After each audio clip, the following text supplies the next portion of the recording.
Auringon pahtama kasarmin piha. Auringon pahtama kasarmin piha.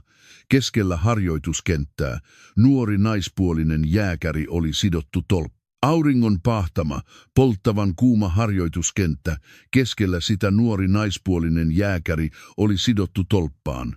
Hänen palveluspukunsa oli repeytynyt riekaleiksi ja kasvot olivat turvonneet tunnistamattomiksi.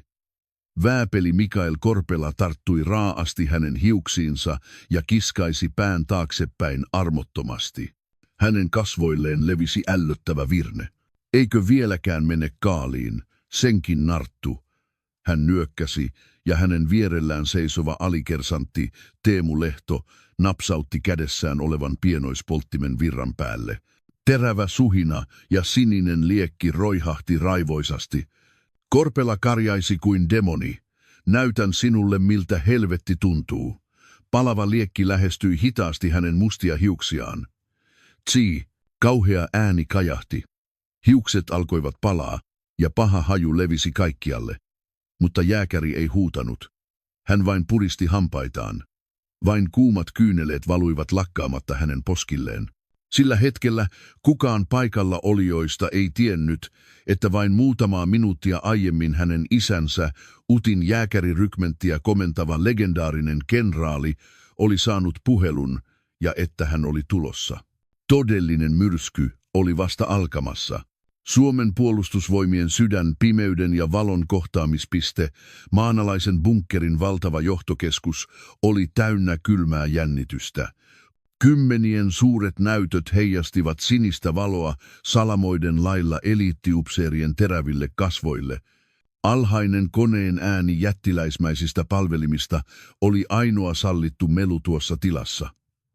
Tämä oli Suomen erikoisjoukkojen esikunta, sen kaikkein keskeisin aivokeskus. Keskusjohtopöydän ääressä seisoi mies. Hän tuijotti liikkumatta etunäyttöä.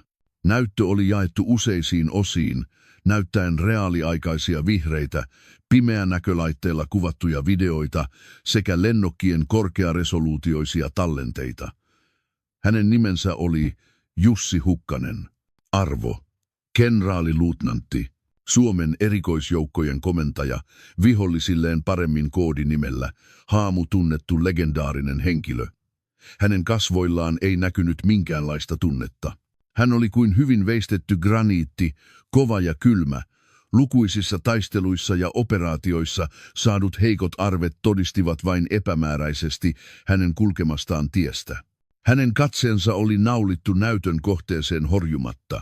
Meneillään oleva operaatio oli Kyyskun. Se oli laajamittainen terrorismin vastainen harjoitus, jossa oli tarkoitus eliminoida pääkaupungin metrotunneleihin tunkeutuneet kuvitteelliset terroristit ja pelastaa panttivangit.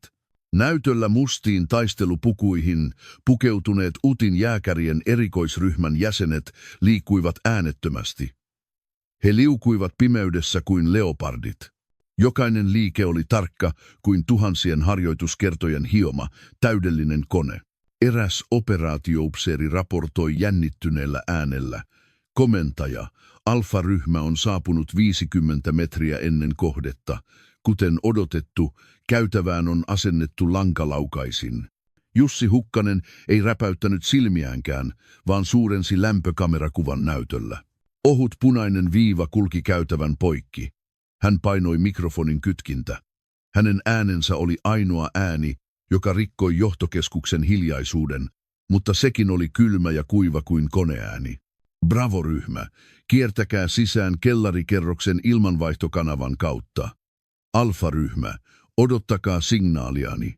Hänen käskynsä oli lyhyt ja ytimekäs, ei mitään turhaa. Hänen strategiansa oli aina sama.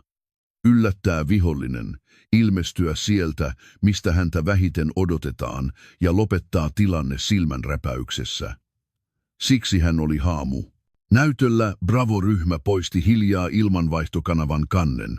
Heidän liikkeissään ei ollut epäröintiä. Hetken kuluttua näytölle ilmestyi uusi video. Bravo-ryhmä oli täydellisesti saartanut terroristien selustaan.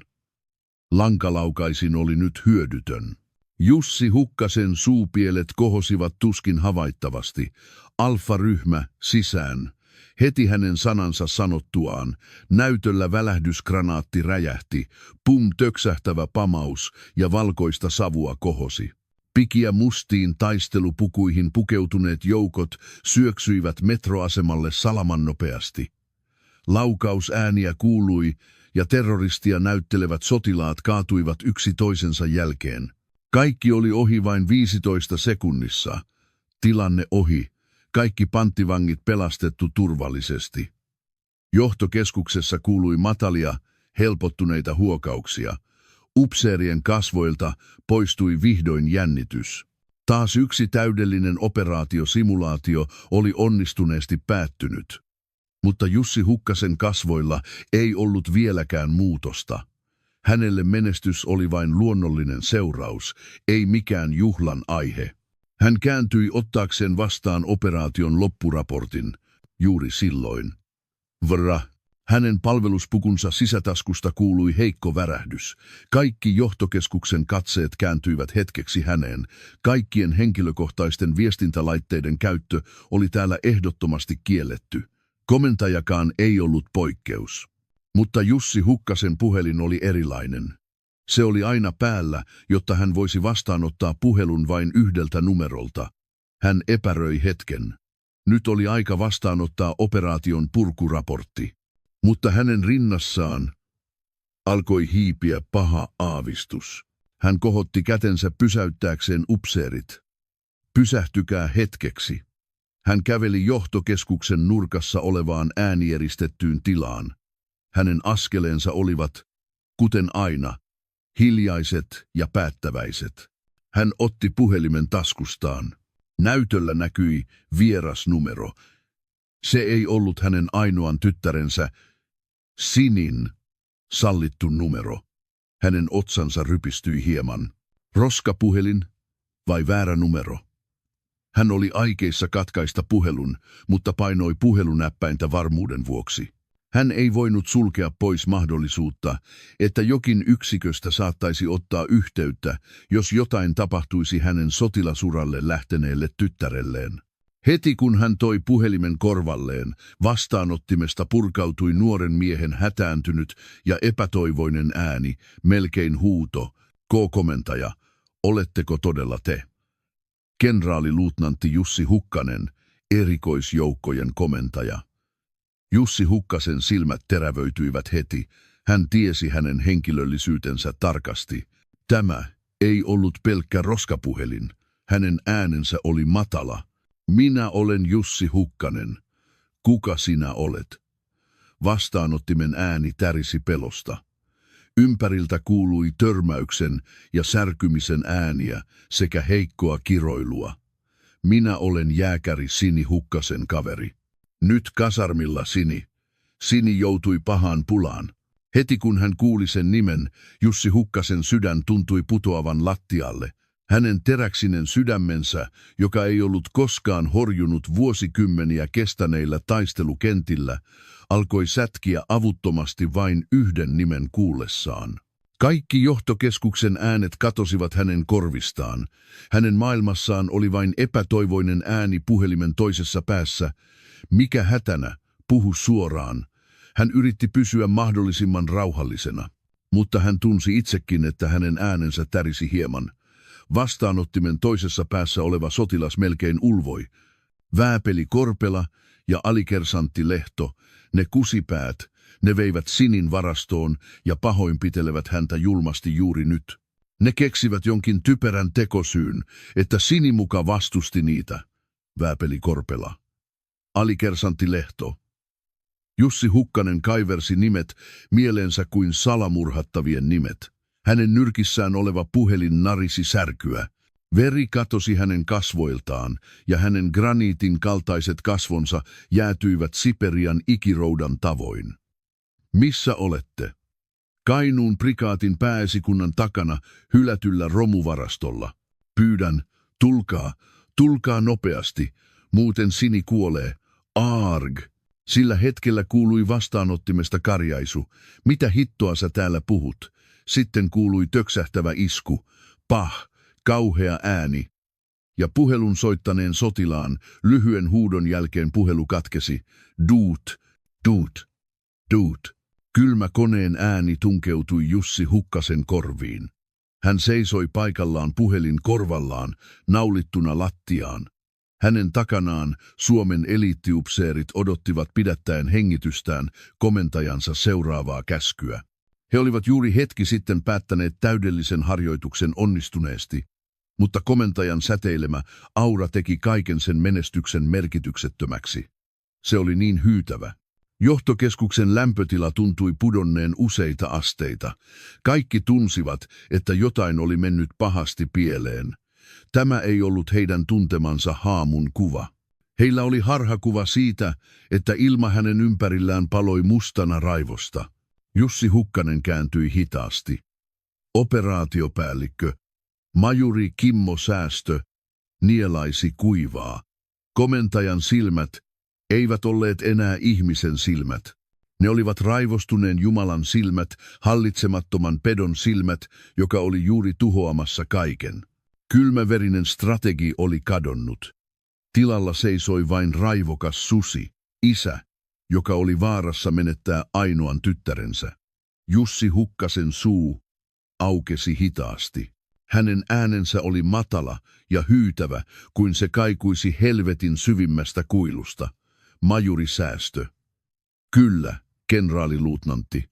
Majuri Säästö vastasi huomaamattaan ryhdikkäällä äänellä. Kaikki hermosolut olivat jännittyneinä odottamassa komentajan seuraavaa sanaa. Perukaa välittömästi kaikki viralliset tapaamiset. Hänen katseensa lävisti majuri Säästön ja suuntautui johtokeskuksen jonnekin tuolle puolen. Otan mustan sedanini, sen, jolla ajan henkilökohtaisesti heti etuportille odottamaan. Ajan itse. Ei saattajia, ei virallisia muistiinpanoja. Tämä ei ole komentajan käsky. Hän keskeytti hetkeksi ja lisäsi, tämä on isän käsky. Hänen viimeinen sanansa oli melkein kuiskauksen kaltainen, mutta se iskeytyi johtokeskuksen kaikkien sydämiin kuin jääpuikko. 5 minuuttia aikaa. Liikkukaa heti, ei enää kysymyksiä. Majuri Säästö vastasi äänekkäästi ja ryntäsi ulos johtokeskuksesta kuin hullu. Jussi Hukkanen katsoi hitaasti alas kädessään olevaan puhelimeen. Näyttö oli jo särkynyt hämähäkin verkoksi hänen puristuksessaan. Hän tuijotti särkyneen näytön pimeyttä ja mutisi hiljaa. Sini, isä on tulossa. Sillä hetkellä Kyyskun harjoituksen onnistumisviesti kaikilla johtokeskuksen näytöillä näytti surkealta. Todellinen operaatio oli alkamassa nyt. Haamun pelottavin ja julmin operaatio oli juuri nousemassa esiin. Hän asteli määrätietoisesti johtokeskuksen poikki. Kaikkialla, missä hänen askeleensa osuivat, tuntui näkymättömän myrskyn ennakko. Maanalaisen bunkkerin paksu teräsovi sulkeutui äänettömästi hänen takanaan.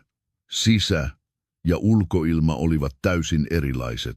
Toisin kuin johtokeskuksessa, joka oli täynnä keinotekoista kylmyyttä ja tiukkaa jännitystä, ulkona oleva yöilma oli viileä, mutta kostea. Jussi Hukkanen pysähtyi hetkeksi ja katsoi ylös yötaivaalle.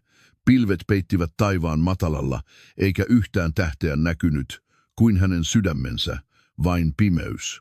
Etuportilla musta komentajien auto, jonka hätävilkut olivat päällä, odotti. 3 kultaista tähteä, Suomen maavoimien kenraaliluutnanttia symboloiva arvonappi uhkui vaaraa. Majuri Säästö seisoi auton oven vieressä asennossa odottaen häntä. Kenraaliluutnantti, valmistauduttu. Ohjaan nopeimman reitin. Mutta Jussi Hukkanen ei edes katsonut komentaja-auton suuntaan. Hän pudisti päätään. Hänen äänensä oli matala ja kuiva, ikään kuin hän olisi pakottanut juuri syntyneen raivon tukahdutuksi. Ei, en tarvitse tätä. Hän ohitti majuri Säästön ja suuntasi kohti nurkassa parkissa olevaa henkilökohtaista autoaan. Se oli yli 10 vuotta vanha, äärimmäisen tavallinen kotimainen Saab sedan. Sieltä täältä hieman naarmuuntuneet jäljet kertoivat iästä. Se auto ei ollut kenraaliluutnantti Jussi Hukkasen, erikoisjoukkojen komentajan auto. Se auto oli Sini Hukkasen isän, Jussi Hukkasen auto. Majuri Säästö seurasi häntä hämmentyneenä. Kenraaliluutnantti, komentaja-auton käyttö tarjoaisi välittömän tuen hätätilanteessa. Jussi Hukkanen keskeytti hänet avatessaan auton oven. Hänen katseensa oli päättäväinen. Majuri Säästö, tästä eteenpäin en ole komentaja. Hän otti auton avaimen ja sanoi hiljaa. Olen vain tavallinen isä, joka menee tapaamaan tytärtään. Jos ilmestyn 3 tähden kanssa, ne yrittävät peittää totuuden hinnalla millä hyvänsä. Ne hävittävät todisteet, sopivat tarinansa ja tekevät tyttärestäni valehtelijan. En voi sietää sitä. Menen sinne mahdollisimman tavallisena, kun ne ovat kaikkein varoittamattomimpia. Hänen sanoissaan oli paino, jota ei voinut vastustaa. Tämä ei ollut pelkkää raivoa. Se oli ensimmäinen askel huolellisesti harkittuun, tehokkaimpaan koston tielle. Älä kerro kenellekään, minne menin. Ilmoita vain, että komentaja joutui poistumaan kiireellisen henkilökohtaisen syyn vuoksi. Ymmärretty. Kyllä, ymmärretty. Majuri Säästö kumarsi. Hän ei kysynyt enää mitään. Hänen edessään oleva mies ei ollut legendaarinen haamukomentaja. Hän oli maailman pelottavin olento, isä, joka oli panemassa kaiken likoon tyttärensä pelastamiseksi. Brum, matalan moottoriäänen saattelemana, vanha sedan liukui pimeyteen. Jussi Hukkanen ei ajanut kohti kasarmia. Hänen autonsa suuntasi kohti hänen kotiaan Helsingin keskustassa. Hän ei voinut mennä komentajan palveluspuvussa. Sen vaatteen valta ja auktoriteetti olivat vain hankala kahle juuri nyt. Hänen oli muututtava täydelliseksi siviiliksi. Matkalla kotiin kaupungin valot vilahtelivat nopeasti ikkunoiden ohi. Tuhansien valojen keskellä monet perheet viettivät rauhallista yötä. Mutta se rauha tuntui kuuluvan toiseen maailmaan, jolla ei ollut mitään tekemistä hänen kanssaan. Hänen mielessään kaikui vain se puhelun toisesta päästä kuultu nuoren sotilaan, tyttärensä kaverin huuto. Muuten Sini kuolee. Se tunkeutui hänen sydämensä kuin myrkkyneula. Hän puristi ratin tiukasti. Siniset jänteet nousivat paksulti hänen kämmenselissään. Talo oli pimeä ja hiljainen. Vaimo näytti olevan jo nukkumassa. Hän avasi ulko-oven varovasti, yrittäen olla pitämättä ääntä, ja astui sisään. Pimeässä hän suuntasi tuttuun vaatekaappiin, ja ilman epäröintiä riisui hartioillaan painaneen palveluspukunsa.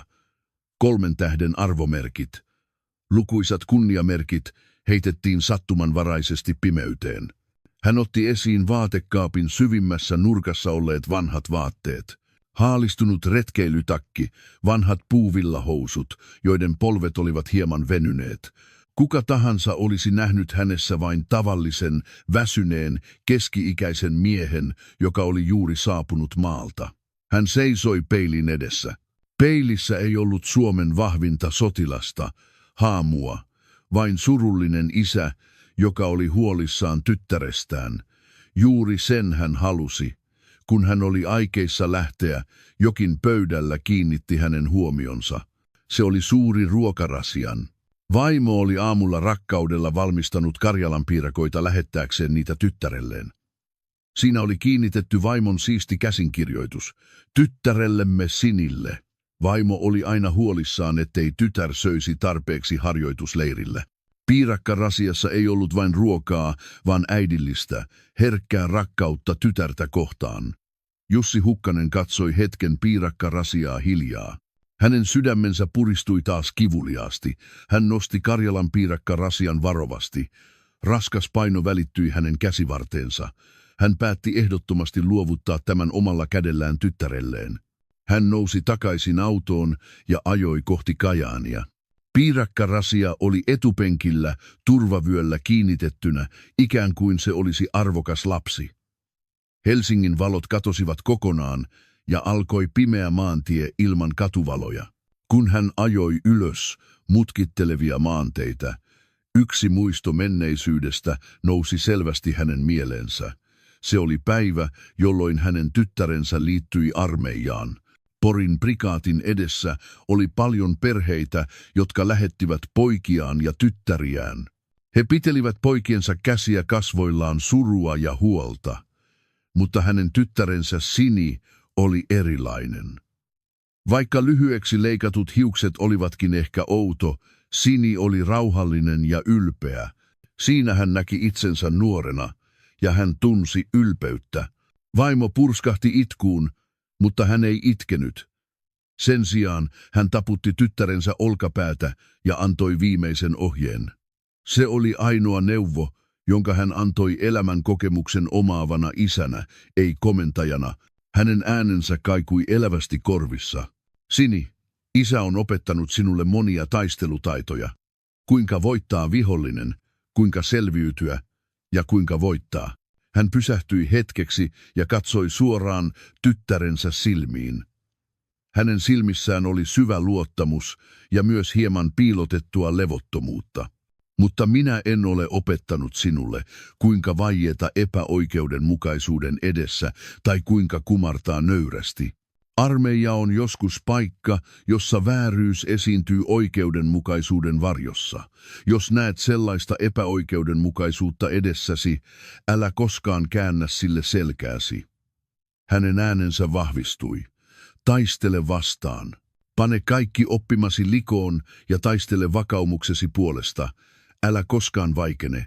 Hiljaisuus on pahan paras ravinto. Ymmärrätkö? Tyttären silmät kimaltelivat kuin tähdet kuullessaan hänen sanansa. Hän hymyili kirkkaasti ja vastasi, tietysti, kenen tytär minä olen? Älä ole huolissasi, isä. En koskaan unohda oppejasi. Se oli viimeinen asia, jonka hän oli tyttärelleen sanonut. Kii. Jussi Hukkanen pysäytti auton tien sivuun. Huomaamattaan. Hän hengitti raskaasti. Hänen sydämensä löi hullun lailla. Juuri nyt menneisyyden muistoissa kirkkaasti hymyilevän tyttärensä kuva ja puhelimen toisessa päässä ulvovan nuoren sotilaan ääni sulautuivat yhteen ja repivät hänen mieltään. Taistele vastaan. Älä koskaan vaikene. Niin oli. Hänen tyttärensä oli toiminut hänen opetustensa mukaisesti. Hän oli taistellut epäoikeudenmukaisuutta vastaan, eikä ollut vaiennut, ja sen seurauksena hän oli nyt eläinten kaltaisten miesten raahattavana, kuoleman kynnyksellä. Hänen huuliltaan pääsi voihkaisu. Minä johdin tyttäreni kuolemaan. Kauhea syyllisyys peitti hänet kuin valtava aalto.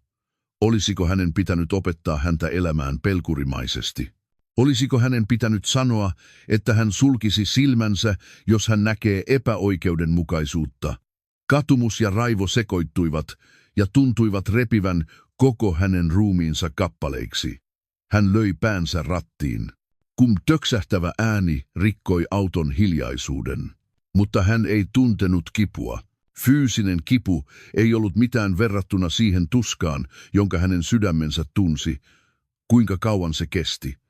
Hän nosti hitaasti päänsä. Hänen silmänsä eivät olleet enää surun tai syyllisyyden peitossa.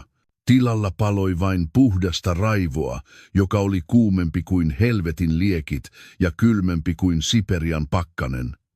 Hän ei voinut antaa anteeksi niille, jotka olivat kiusanneet hänen tytärtään. Ja hän ei voinut antaa anteeksi tälle järjestelmälle, tälle armeijalle, joka oli luonut sellaisia petoja. Ennen kaikkea hän ei voinut antaa anteeksi sitä, että hänen opetuksensa oli saattanut hänen tyttärensä vaaraan. Hän aikoi maksaa tämän velan verellä. Auto alkoi liikkua uudelleen. Se oli huomattavasti rajumpi ja nopeampi kuin ennen.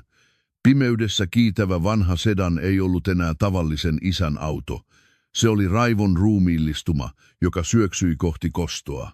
Hänen kohteensa oli vain yksi, avata helvetin portit ja tuomita kaikki pahuudet niiden sisällä. Yön verhon läpi vanha sedan saapui vihdoin perille. Terävän jarrutusäänen saattelemana auto pysähtyi Kainuun prikaatin pääesikunnan vartiopaikan eteen. Syvällä Kajaanin erämaassa sijaitseva kasarmialue oli valaistu kirkkailla, valon heittimillä päivänvalon kaltaiseksi, vastakohtana ympäröivälle pimeydelle. Korkeiden muurien päällä oli tiheästi ruosteista piikkilankaa, joka näytti määrätietoiselta halulta katkaista kaikki yhteydet ulkomaailmaan. Ilmakin oli erilainen. Viileässä ja kosteassa erämaa-ilmassa sekoittui ruudin, hien ja hienovarainen jännitys. Jussi Hukkanen nousi autosta. Hän piti Karjalan piirakkarasiaa sylissään kuin aartetta. Vartiopaikalla 2 nuorta sotilasta, kypärät päässään, katselivat häntä epäluuloisesti. Jussi Hukkanen lähestyi heitä hitaasti. Hänen asunsa oli ilmiselvästi iäkkään maalaismiehen. Vanhassa, haalistuneessa takissa ja nuhjuisissa housuissa hänen kasvoillaan näkyi pitkän ajon väsymys ja syvä huoli. Hyvää iltaa. Teillä on paljon työtä. Hän aloitti puheen ystävällisesti. Vartiopaikan nuori sotilas avasi ikkunaa hieman ja kysyi tympeästi. Kuka olette? Mitä asiaa teillä on? Aivan. Minä olen täällä palvelevan jääkäri Sini Hukkasen isä. Tulin tapaamaan tytärtäni. Jääkäri Sini Hukkanen. Nimen kuullessaan nuoren sotilaan kasvoilla näkyi hienovarainen ilme, joka oli kuin sääliä tai hämmennystä. Sotilas epäröi hetken ja kuiskasi jotain lyhyesti vieressään olevan toverin kanssa. Sitten hän otti luurin ja soitti jonnekin. Kyllä. Terve. Pääesikunnan komppaniaan tiedustelua. Jääkäri Sini Hukkasen isä tuli tapaamaan. Mitä? Aivan, selvä. Puhelun katkaissut sotilas sanoi Jussi Hukkaselle, odottakaa hetki, vastuuhenkilö tulee pian. Jussi Hukkanen vain nyökkäsi hiljaa. Hän seisoi hiljaa vartiopaikan vieressä ja odotti. Hänen sydämensä löi kiivaasti, mutta ulospäin hän ei näyttänyt minkäänlaista liikettä. Hänen oli oltava nyt perusteellinen näyttelijä. Raivo oli piilotettava syvimmälle. Hetken kuluttua kasarmin puolelta 2 hahmoa käveli pimeyden läpi. Toinen oli rotevarakenteinen vääpeli ja toinen häntä hieman nuorempi alikersantti. Heidän kävelytapansa oli täynnä ylimielisyyttä. Heidän saappaidensa ääni soraa vasten oli erityisen häiritsevä. He olivat juuri vääpeli Korpela ja alikersantti Lehto.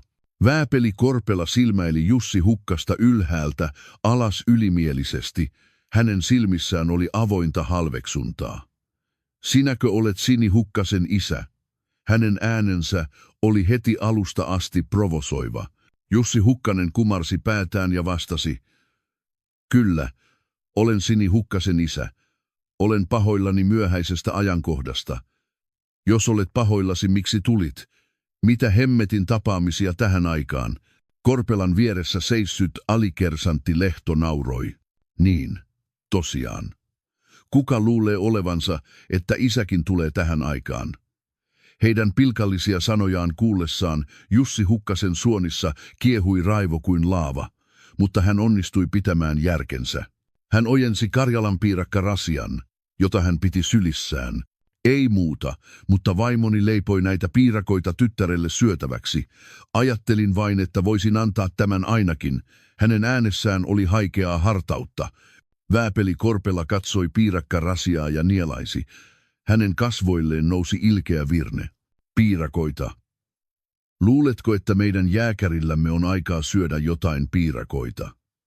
Aivan löysä kurinpidossa. Hän ojensi kätensä kohti Jussi Hukkasen kädessä olevaa piirakkarasiaa. Jussi Hukkanen luuli, että hän aikoi ottaa rasiat vastaan ja viedä ne. Mutta sillä hetkellä vääpeli löi piirakkarasiaa voimakkaasti kädellään.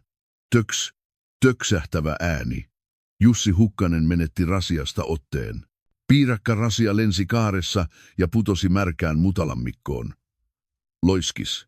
Kauhea ääni kajahti. Kannen auettua vaimon yön yli rakkaudella leipomat piirakat levisivät surullisesti mustan mutaveden sekaan.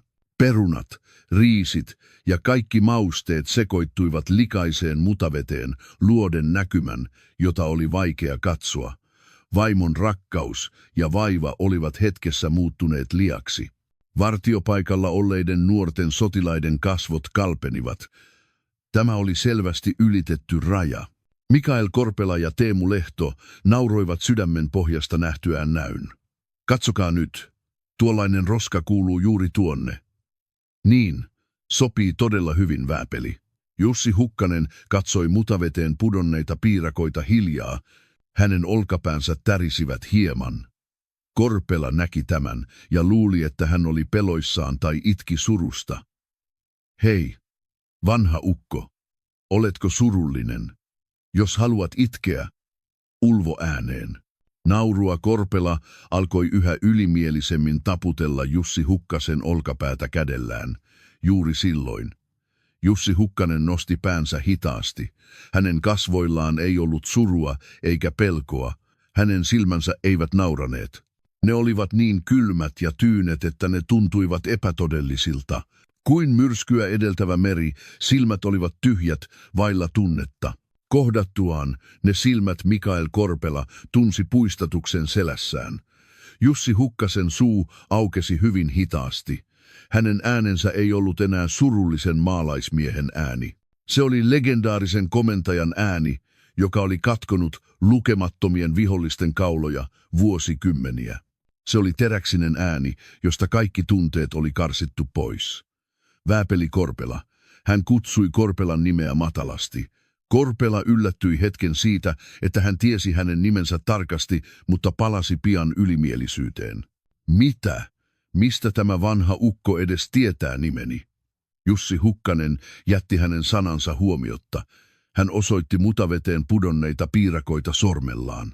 Tekosi loukkaa Suomen armeijan omaisuudenhoitosäännön pykälän 14 toisen momentin sotilaan henkilökohtaisen omaisuuden tahallinen tuhoaminen kohtaa. Korpelan kasvoilta katosi hymy. Jussi Hukkasen ääni jatkui.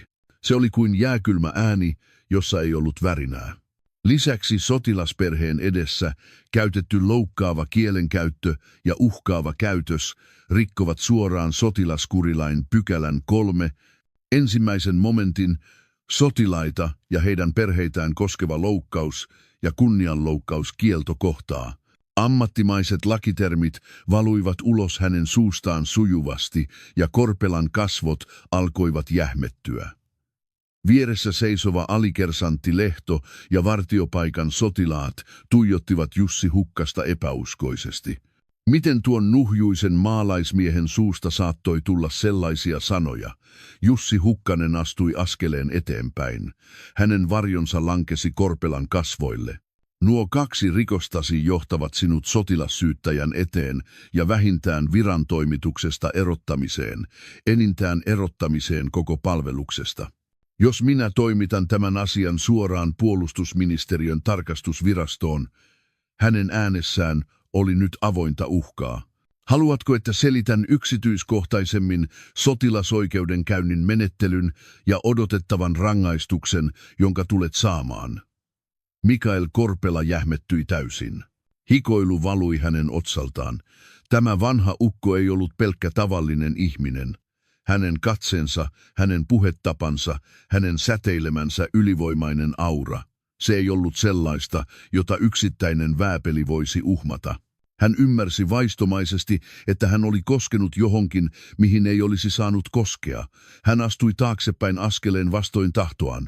Jussi Hukkanen ei sanonut enää mitään. Hän katsoi Korpelaa hetken halveksuvin silmin ja kääntyi sitten pois. Hän ei katsonut mutaveteen pudonneita piirakoita. Hän käveli hitaasti kohti vanhaa sedaniaan. Vartiopaikan ympärillä vallitsi raskas hiljaisuus. Mikael Korpela oli nöyryytetty ja täysin nujerrettu tuntemattoman vanhan miehen edessä alaistensa ja vartioiden nähden. Hänen kasvonsa olivat punaiset raivosta ja häpeästä. Vroom! Jussi Hukkasen auto käynnistyi hiljaa ja katosi pimeyteen. Vasta kun auto oli täysin näkymättömissä, Korpela pääsi tolkkuihinsa. Hän vapisi nyrkkejään ja karjaisi vihaisesti suuntaan, johon Jussi Hukkanen oli kadonnut. Se vanha paska kehtaa nöyryyttää minua. Hänen raivonsa oli äärimmäinen, mutta se raivon nuoli ei voinut enää suuntautua Jussi Hukkaseen, joten hän päätti kääntää kaiken raivonsa helpoimpaan uhriin. Alikersantti Lehto, kyllä, vääpeli. Hae se narttu Sini Hukkanen välittömästi pihalle, harjoituskentälle. Hänen silmänsä välähtivät hulluudesta. Maksan hänelle moninkertaisesti takaisin sen nöyryytyksen, jonka sain hänen isänsä takia. Painan hänen sieluunsa, miltä helvetti tuntuu. Sillä hetkellä Mikael Korpela ei tiennyt, että hän oli tehnyt peruuttamattoman virheen. Hän ei ollut vain ärsyttänyt vanhaa kettua. Hän oli työntänyt päänsä nukkuneen tiikerin kitaan. Vanha sedan poistui kasarmialueelta ja ajoi takaisin mustaan pimeyteen. Jussi Hukkanen vilkaisi taustapeiliin. Vartiopaikan kirkkaat valot pienenivät vähitellen ja katosivat sitten yhdeksi valopisteeksi. Hän ajatteli suunnitelmansa onnistuneen. Hän oli nähnyt Mikael Korpelan ylimielisen ja typerän luonteen. Hän oli loukannut hänen itsetuntoaan lausumalla muutaman lainkohdan. Oli selvää, että Korpela ei voisi raportoida asiasta ylemmilleen. Se olisi hänen omien virheidensä paljastamista. Sen sijaan hän purkaisi raivonsa todennäköisesti hänen tyttärensä. Ja juuri sitä Jussi Hukkanen tavoitteli. Hän halusi heidän luovan omat likaiset todisteensa. Mutta hän jätti yhden asian huomiotta. Hän oli ennustanut pedon viekkauden, mutta ei ollut laskenut sitä, kuinka äärimmäisen julma ja hullu se peto oli. Hänen autonsa oli noin 10 kilometrin päässä kasarmialueelta. Hän ajoi tarkoituksellisesti hitaasti. Hän odotti, että se nuori sotilas, tyttärensä kaveri, ottaisi uudelleen yhteyttä. Hänen ennustuksensa mukaan jotain oli varmasti tapahtunut. Samaan aikaan kasarmialue oli muuttunut helvetiksi. Mikael Korpelan raivo oli polttanut loppuun hänen vähäisetkin järjen rippeensä. Hän, alikersantti Lehto ja 2 muuta ahdistelijaa avasivat rajusti varaston oven, johon jääkäri Sini Hukkanen oli vangittu. Pam, ovi osui seinään luoden hyytävän äänen. Nurkassa kyyhöttänyt, Sini nousi ylös säpsähtäen. Hänen kasvonsa olivat jo turvonneet. Huulet olivat halkeilleet ja vuotivat verta, ja toinen poski oli sinipunainen, mutta hänen katseensa ei ollut murtunut. Halveksunnan ja vihan sekoituksella hän tuijotti suoraan Mikael Korpelaa. Korpela tunsi järkensä katkeavan nähdessään sen katseen.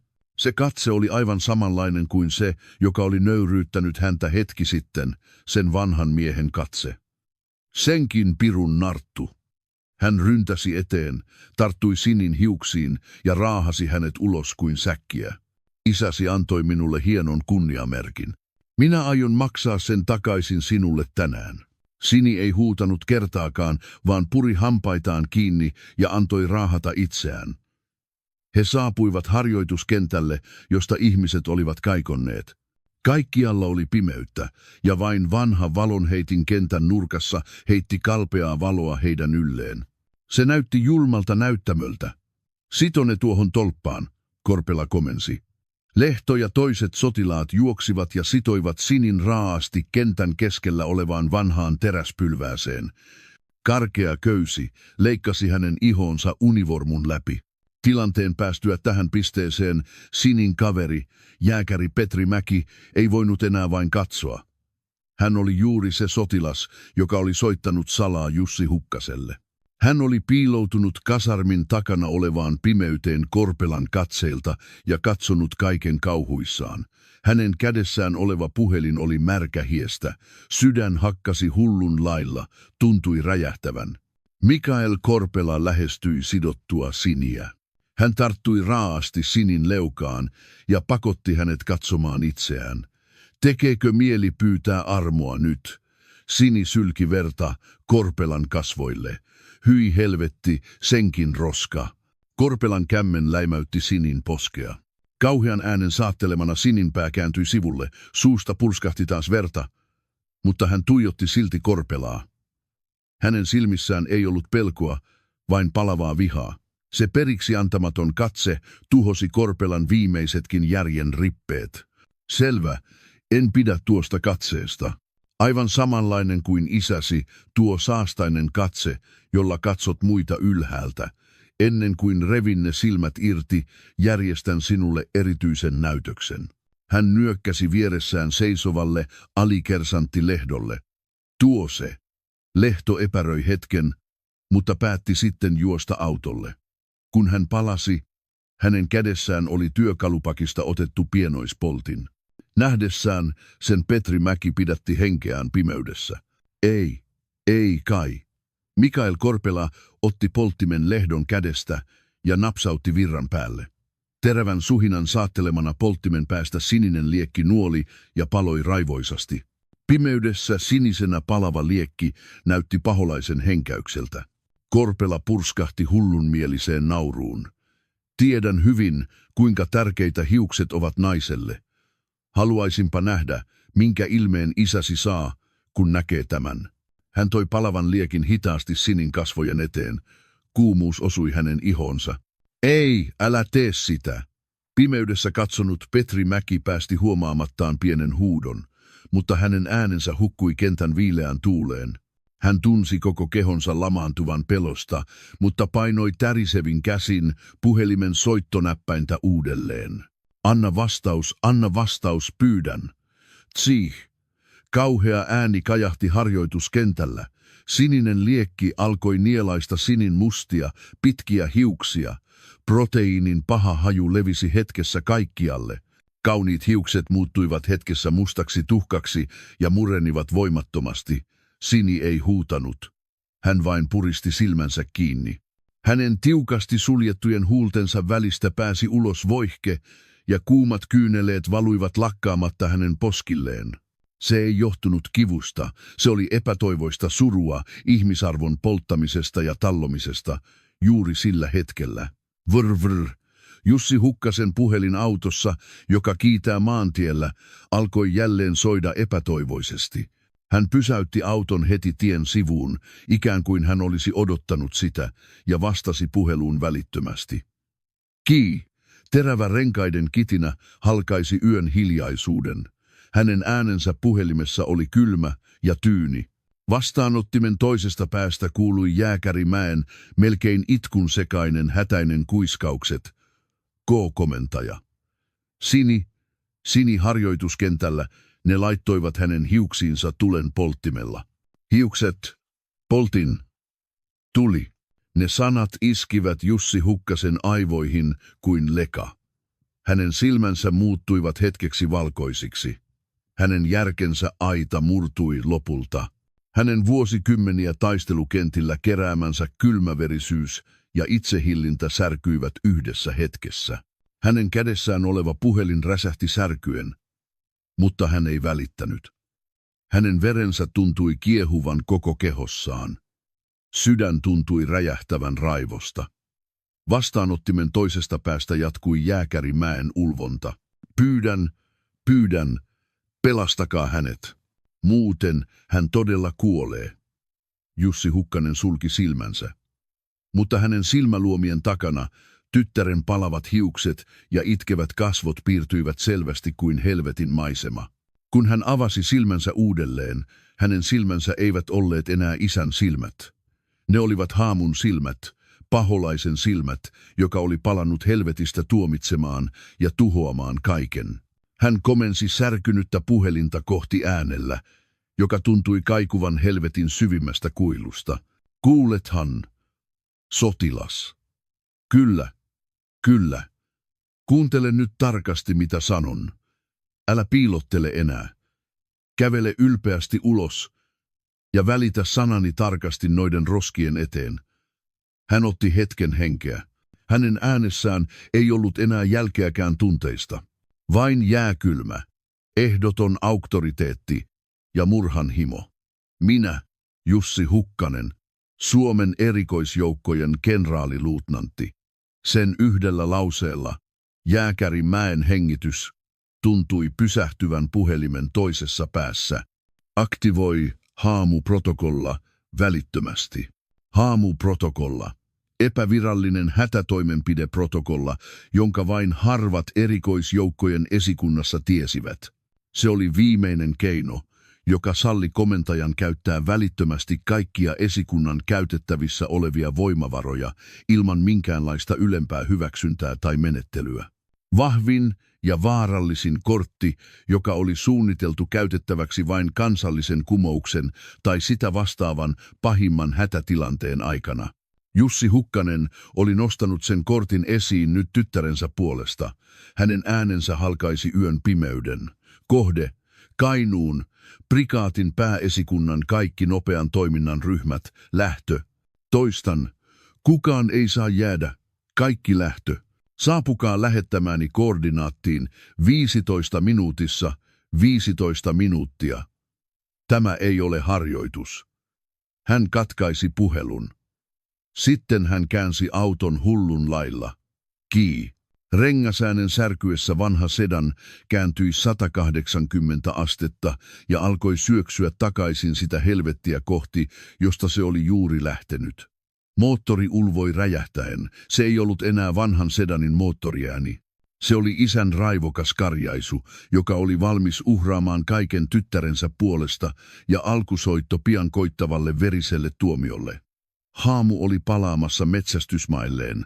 Harjoituskentän ilma oli täynnä pahaa hajua ja tiukkaa jännitystä. Vääpeli Mikael Korpela hymyili tyytyväisenä nähdessään Sini-Hukkasen palaneet hiukset. Hänen hulluuttaan ei näyttänyt voivan estää kukaan. Hän tarttui Sinin leukaan uudelleen raaasti. No niin, tuntuuko todellisuus nyt? Missäköhän isäsi mahtaa olla tällä hetkellä? Täriseekö hän vanhalla ruumiillaan ja yrittää soittaa poliisille? Alikersantti Lehto ja muut ahdistelijat nauroivat ja nauttivat näystä. Heille Sini-Hukkanen ei ollut enää sotilastoveri. Vain lelu, jolla he purkivat stressiään. Juuri silloin, tähän asti. Matala, mutta epätavallisen päättäväinen ääni kaikui pimeydestä. Kaikkien katseet kääntyivät äänen suuntaan. Kasarmin takana olevasta pimeydestä käveli hitaasti esiin sotilas. Hän vapisi koko kehollaan, aivan kuin hän olisi kaatumassa pelosta, mutta hänen katseensa oli päättäväinen. Se oli jääkäri Petri Mäki. Mikael Korpela nauroi hämmentyneenä. Mitäs nyt? Jääkäri Mäki, mitä sinä täällä teet? Häivy heti. Petri Mäki ei pysäyttänyt askeliaan.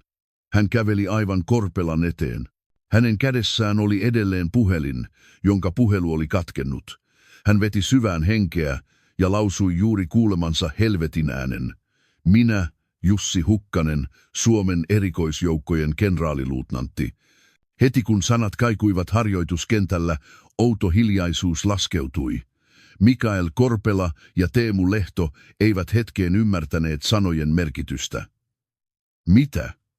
Onko tämä hullu? Mikael Korpela oli aikeissa tarttua jääkäri Mäen kaulukseen, kun Mäen ääni purkautui uudelleen, voimakkaammin ja mahtavammin. Aktivoi Haamu-protokolla välittömästi. Kohde. Kainuun prikaatin pääesikunnan kaikki nopean toiminnan ryhmät. Lähtö. Hän huusi melkein ulvoen. Saapukaa 15 minuutissa. Tämä ei ole harjoitus. Samalla hetkellä kun huuto päättyi, Korpelan kasvoilta katosi hymy täysin. Erikoisjoukkojen komentaja, Haamu-protokolla. Ne sanat pyörivät hänen mielessään. Ei kai. Ei voi olla totta. Sen, Nartun isä. Se vanha ukko. Se hullu. Korpela löi nyrkillään ja kaatoi jääkäri Mäen, mutta hänen sisällään alkoi itää hillitön levottomuus. Juuri silloin jostain kaukaa alkoi kuulua outo ääni. Dudu dudu. Se oli raskas ja säännöllinen ääni, joka ei sopinut lainkaan yön hiljaisuuteen. Ääni, joka oli aluksi heikko, lähestyi nopeasti ja alkoi täristää koko harjoituskenttää. Maa tärisi hieman, taivas jyrisi. Mikä ääni tuo on? Alikersantti Lehto mutisi levottomalla äänellä ja katsoi ylös taivaalle. Kaikki katsoivat taivaalle, ja he näkivät. Matalalla roikkuvien mustien pilvien läpi ilmestyi useita mustia hahmoja. Ne olivat mustempia kuin pimeys, valtavia terässudenkorentoja, NH-90 kuljetushelikoptereita, ja niitä ei ollut vain 1 tai 2, vähintään 5 tai 6 lähestyi kasarmin aluetta hirveällä nopeudella kuin jättiläispetolinnut. Helikopterien roottoreiden aiheuttama kauhea ääni oli korvia särkevä. Voimakas laskutuuli nostatti harjoituskentän hiekkapölyä, luoden hiekkamyrskyn kaltaisen näyn. Mikael Korpelan kasvot kalpenivat. Koko hänen kehonsa alkoi täristä kuin haavanlehti. Ei voi olla totta. Onko tämä totta? Hänen mutinansa hukkui helikopterien ääneen. Kun helikopterit saapuivat harjoituskentän yläpuolelle, ne eivät edes odottaneet laskeutumista. Mustat köydet heitettiin maahan molemmilta puolilta, ja pikiä mustiin taistelupukuihin pukeutuneet varjot syöksyivät maahan salaman nopeasti köysiä pitkin. He olivat UTin jääkärien erikoisyksikön miehiä, Suomen eliitin eliittiä. Jokainen heistä oli hirviö, jota kutsuttiin ihmiskoneeksi. Heidän kasvonsa olivat peitetty mustalla naamiomaalilla ja kommandopipoilla, mutta paljaista silmistä puhui harjoiteltu tappajan vaisto. Vain 30 sekunnissa yli 30 erikoisyksikön jäsentä piiritti kentän täydellisesti. He osoittivat kivääriensä piippuja suoraan Korpelan joukkoon. Kivääreihin kiinnitettyjen lasertähtäimien punaiset pisteet osoittivat Korpelan, Lehdon ja muiden ahdistelijoiden sydämiin. Kukaan ei uskaltanut liikkua. Se oli ylivoimainen uhka, joka sai unohtamaan jopa hengittämisen. Ja lopuksi johtavasta helikopterista mies laskeutui köyden varassa. Toisin kuin muut jäsenet, hänellä ei ollut naamiomaalia eikä kommandopipoa. Hän oli pukeutunut nuhjuiseen retkeilytakkiin ja vanhoihin puuvillahousuihin. Juuri se sama surkea maalaismies, jota Mikael Korpela oli loukannut ja karkottanut vain muutamaa 10 minuuttia sitten, mutta nyt hän ei näyttänyt lainkaan surkealta. Pikemminkin hänen tavallinen asunsa, joka muodosti jyrkän kontrastin ympärillä olevien raskaasti aseistettujen erikoisjoukkojen kanssa, herätti epätodellista kauhua. Hänen kasvonsa olivat kylmän jähmettyneet, kaikki tunteet olivat kadonneet, mutta hänen silmissään paloi raivo, joka oli kuumempi kuin helvetin rikinkivet. Se oli Jussi Hukkanen. Hän käveli hitaasti, hyvin hitaasti Korpelaa kohti. Hänen askeltensa ääni oli ainoa melu kentällä. Askel askeleelta. Se oli painavampi ja hyytävämpi kuin tuomitun askeleet kohti teloituspaikkaa. Mikael Korpela jähmettyi paikalleen. Hän ei edes pystynyt ajattelemaan pakenemista. Hänen aivonsa kieltäytyivät hyväksymästä edessään olevaa epätodellista näkyä. Hän vain mutisi merkityksettömiä sanoja tärisevin huulin. Sinä. Kuka sinä olet? Jussi Hukkanen pysähtyi aivan hänen eteensä. Hän ei sanonut mitään. Hän vain katsoi Korpelan oikeaa kättä. Sillä kädellä hän oli lyönyt hänen vaimonsa tekemän piirakkarasian maahan. Ja seuraavalla hetkellä Jussi Hukkasen käsi liikkui salaman nopeudella. Hän tarttui Korpelan oikeaan käsivarteen ja käänsi sen vastakkaiseen suuntaan, aivan kuin hän olisi taittamassa kuivaa risua. Udutuk. Kauhea ääni lihan ja luun säröilystä kaikui harjoituskentällä. Arg, arg. Korpelan suusta purkautui epätoivoinen huuto, jota ei voinut uskoa inhimilliseksi. Hänen oikea kätensä roikkui epätodellisessa kulmassa riekaleina. Äärimmäinen tuska sai hänen silmänsä pyörimään. Mutta Jussi Hukkanen ei pysähtynyt. Hän tarttui huutavan Korpelan kaulukseen ja nosti hänet ylös. Ja kuiskasi hänen korvaansa jääkylmällä äänellä. Sinä liakasit sillä kädellä vaimoni tekemät piirakat. Heti sanottuaan hän potkaisi Korpelan vasenta jalkaa. Tälläkin kertaa kohde oli polvinivel. Pah, udrudut. Jälleen kauhea luunmurtumisääni. Korpelan vasen jalka kääntyi täysin vastakkaiseen suuntaan. Hän ei pystynyt edes huutamaan, vaan sylki vaahtoa suustaan shokista. Jussi Hukkanen heitti veltostuneen Korpelan lattialle ja kuiskasi taas hänen korvaansa. Ja tällä jalalla potkaisit tytärtäni. Hän otti jotain esiin povestaan. Se oli hänen lompakkonsa. Hän otti lompakosta henkilökorttinsa ja heitti sen Korpelan, joka luikerteli lattialla kuin mato, kasvoille. Henkilökorttiin oli selvästi kaiverrettu teksti. Jussi Hukkanen, Suomen maavoimien kenraaliluutnantti, 3 kultaista tähteä. Ja tämä on hinta siitä, että et tunnistanut, kuka minä olen. Hän käänsi katseensa Korpelaan. Hänen katseensa siirtyi alikersantti Lehtoon ja muihin ahdistelijoihin, jotka istuivat lattialla pelosta pissanneena. Ottakaa myös nuo mukaasi. Älkää luovuttako niitä sotilaspoliisille, suoraan esikunnan kellariin. Minulla on muutama asia, jota aion kysyä hyvin hitaasti. Käsky vastaanotettu. Erikoisjoukkojen jäsenet liikkuivat järjestelmällisesti ja raahasivat huutavan lehdon joukon mukaansa kuin säkkejä. Kentälle jäivät vain Jussi Hukkanen ja hänen tyttärensä Sini, joka oli sidottu tolppaan ja katseli kaikkea epäuskoisin silmin. Jussi Hukkanen käveli hitaasti tytärtään kohti. Hänen kasvoiltaan katosi paholaisen kaltainen murhanhimo. Hänen silmänsä olivat täynnä vain sääliä ja pahoittelua tytärtään kohtaan. Hän otti pienoisveitsen taskustaan ja katkaisi Sinin sitoneen köyden välittömästi. Köyden irrotessa Sinin vartalo kaatui voimattomasti hänen syliinsä. Isä, Sinin ääni säröili. Hän ei itkenyt. Hän vain tarttui tiukasti isänsä univormun liepeisiin, ikään kuin koko tilanne olisi ollut vain unta. Jussi Hukkanen silitti tyttärensä palaneita hiuksia tärisevin käsin ja sanoi tyttärelleen hiljaa häntä tukien, kaikki on hyvin, se on ohi nyt, kulta. Hänen äänensä tärisi hieman. Olen pahoillani, että tulin liian myöhään. Sillä hetkellä kaukaa alkoi kuulua sireenien ääni. Ritarit, prikaatin komentaja ja sotilaspoliisit olivat vihdoin ymmärtäneet tilanteen ja olivat tulossa. Mutta kaikki oli jo ohi. Myrsky oli pyyhkäissyt yli harjoituskentän ja paikalle jäivät vain surullisesti murskattu Peto, tytärtään syleilevä isä ja heitä ympäröivät hiljaiset varjot. Todellinen tuomio oli vasta alkamassa. Yön aikana kaikki kääntyi ylösalaisin.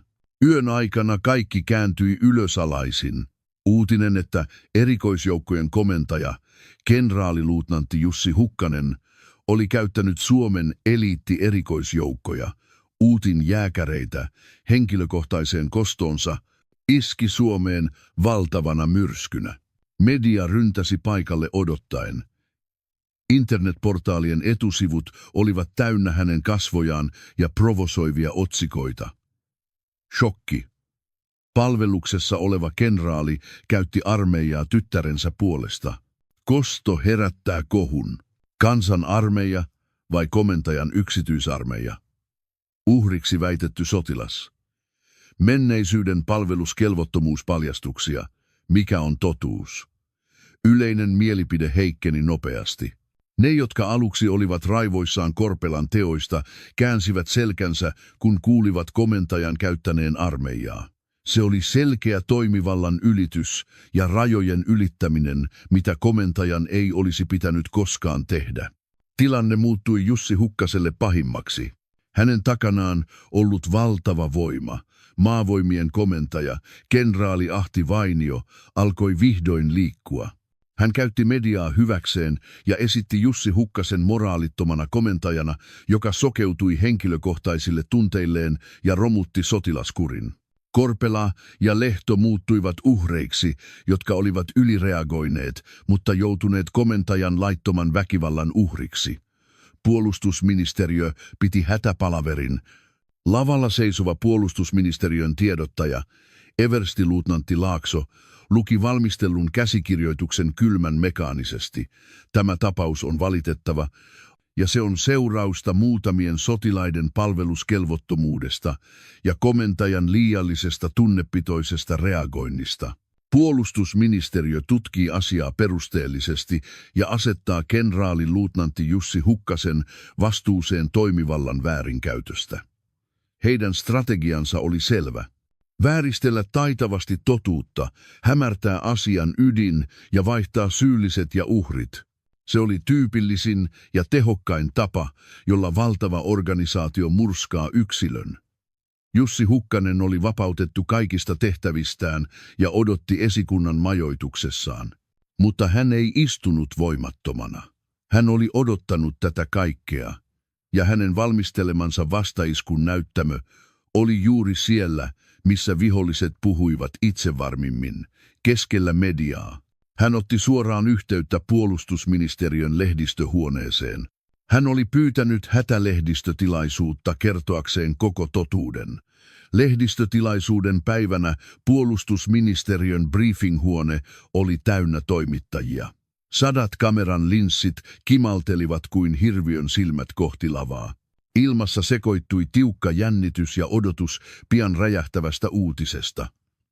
Hetken kuluttua briefing-huoneen sivuovi aukesi ja Jussi Hukkanen ilmestyi. Toimittajien keskuudessa alkoi kuhina. Klik, klik, klik. 100 kameran salamavalot räjähtivät yhtä aikaa ja valaisivat koko hänen vartalonsa.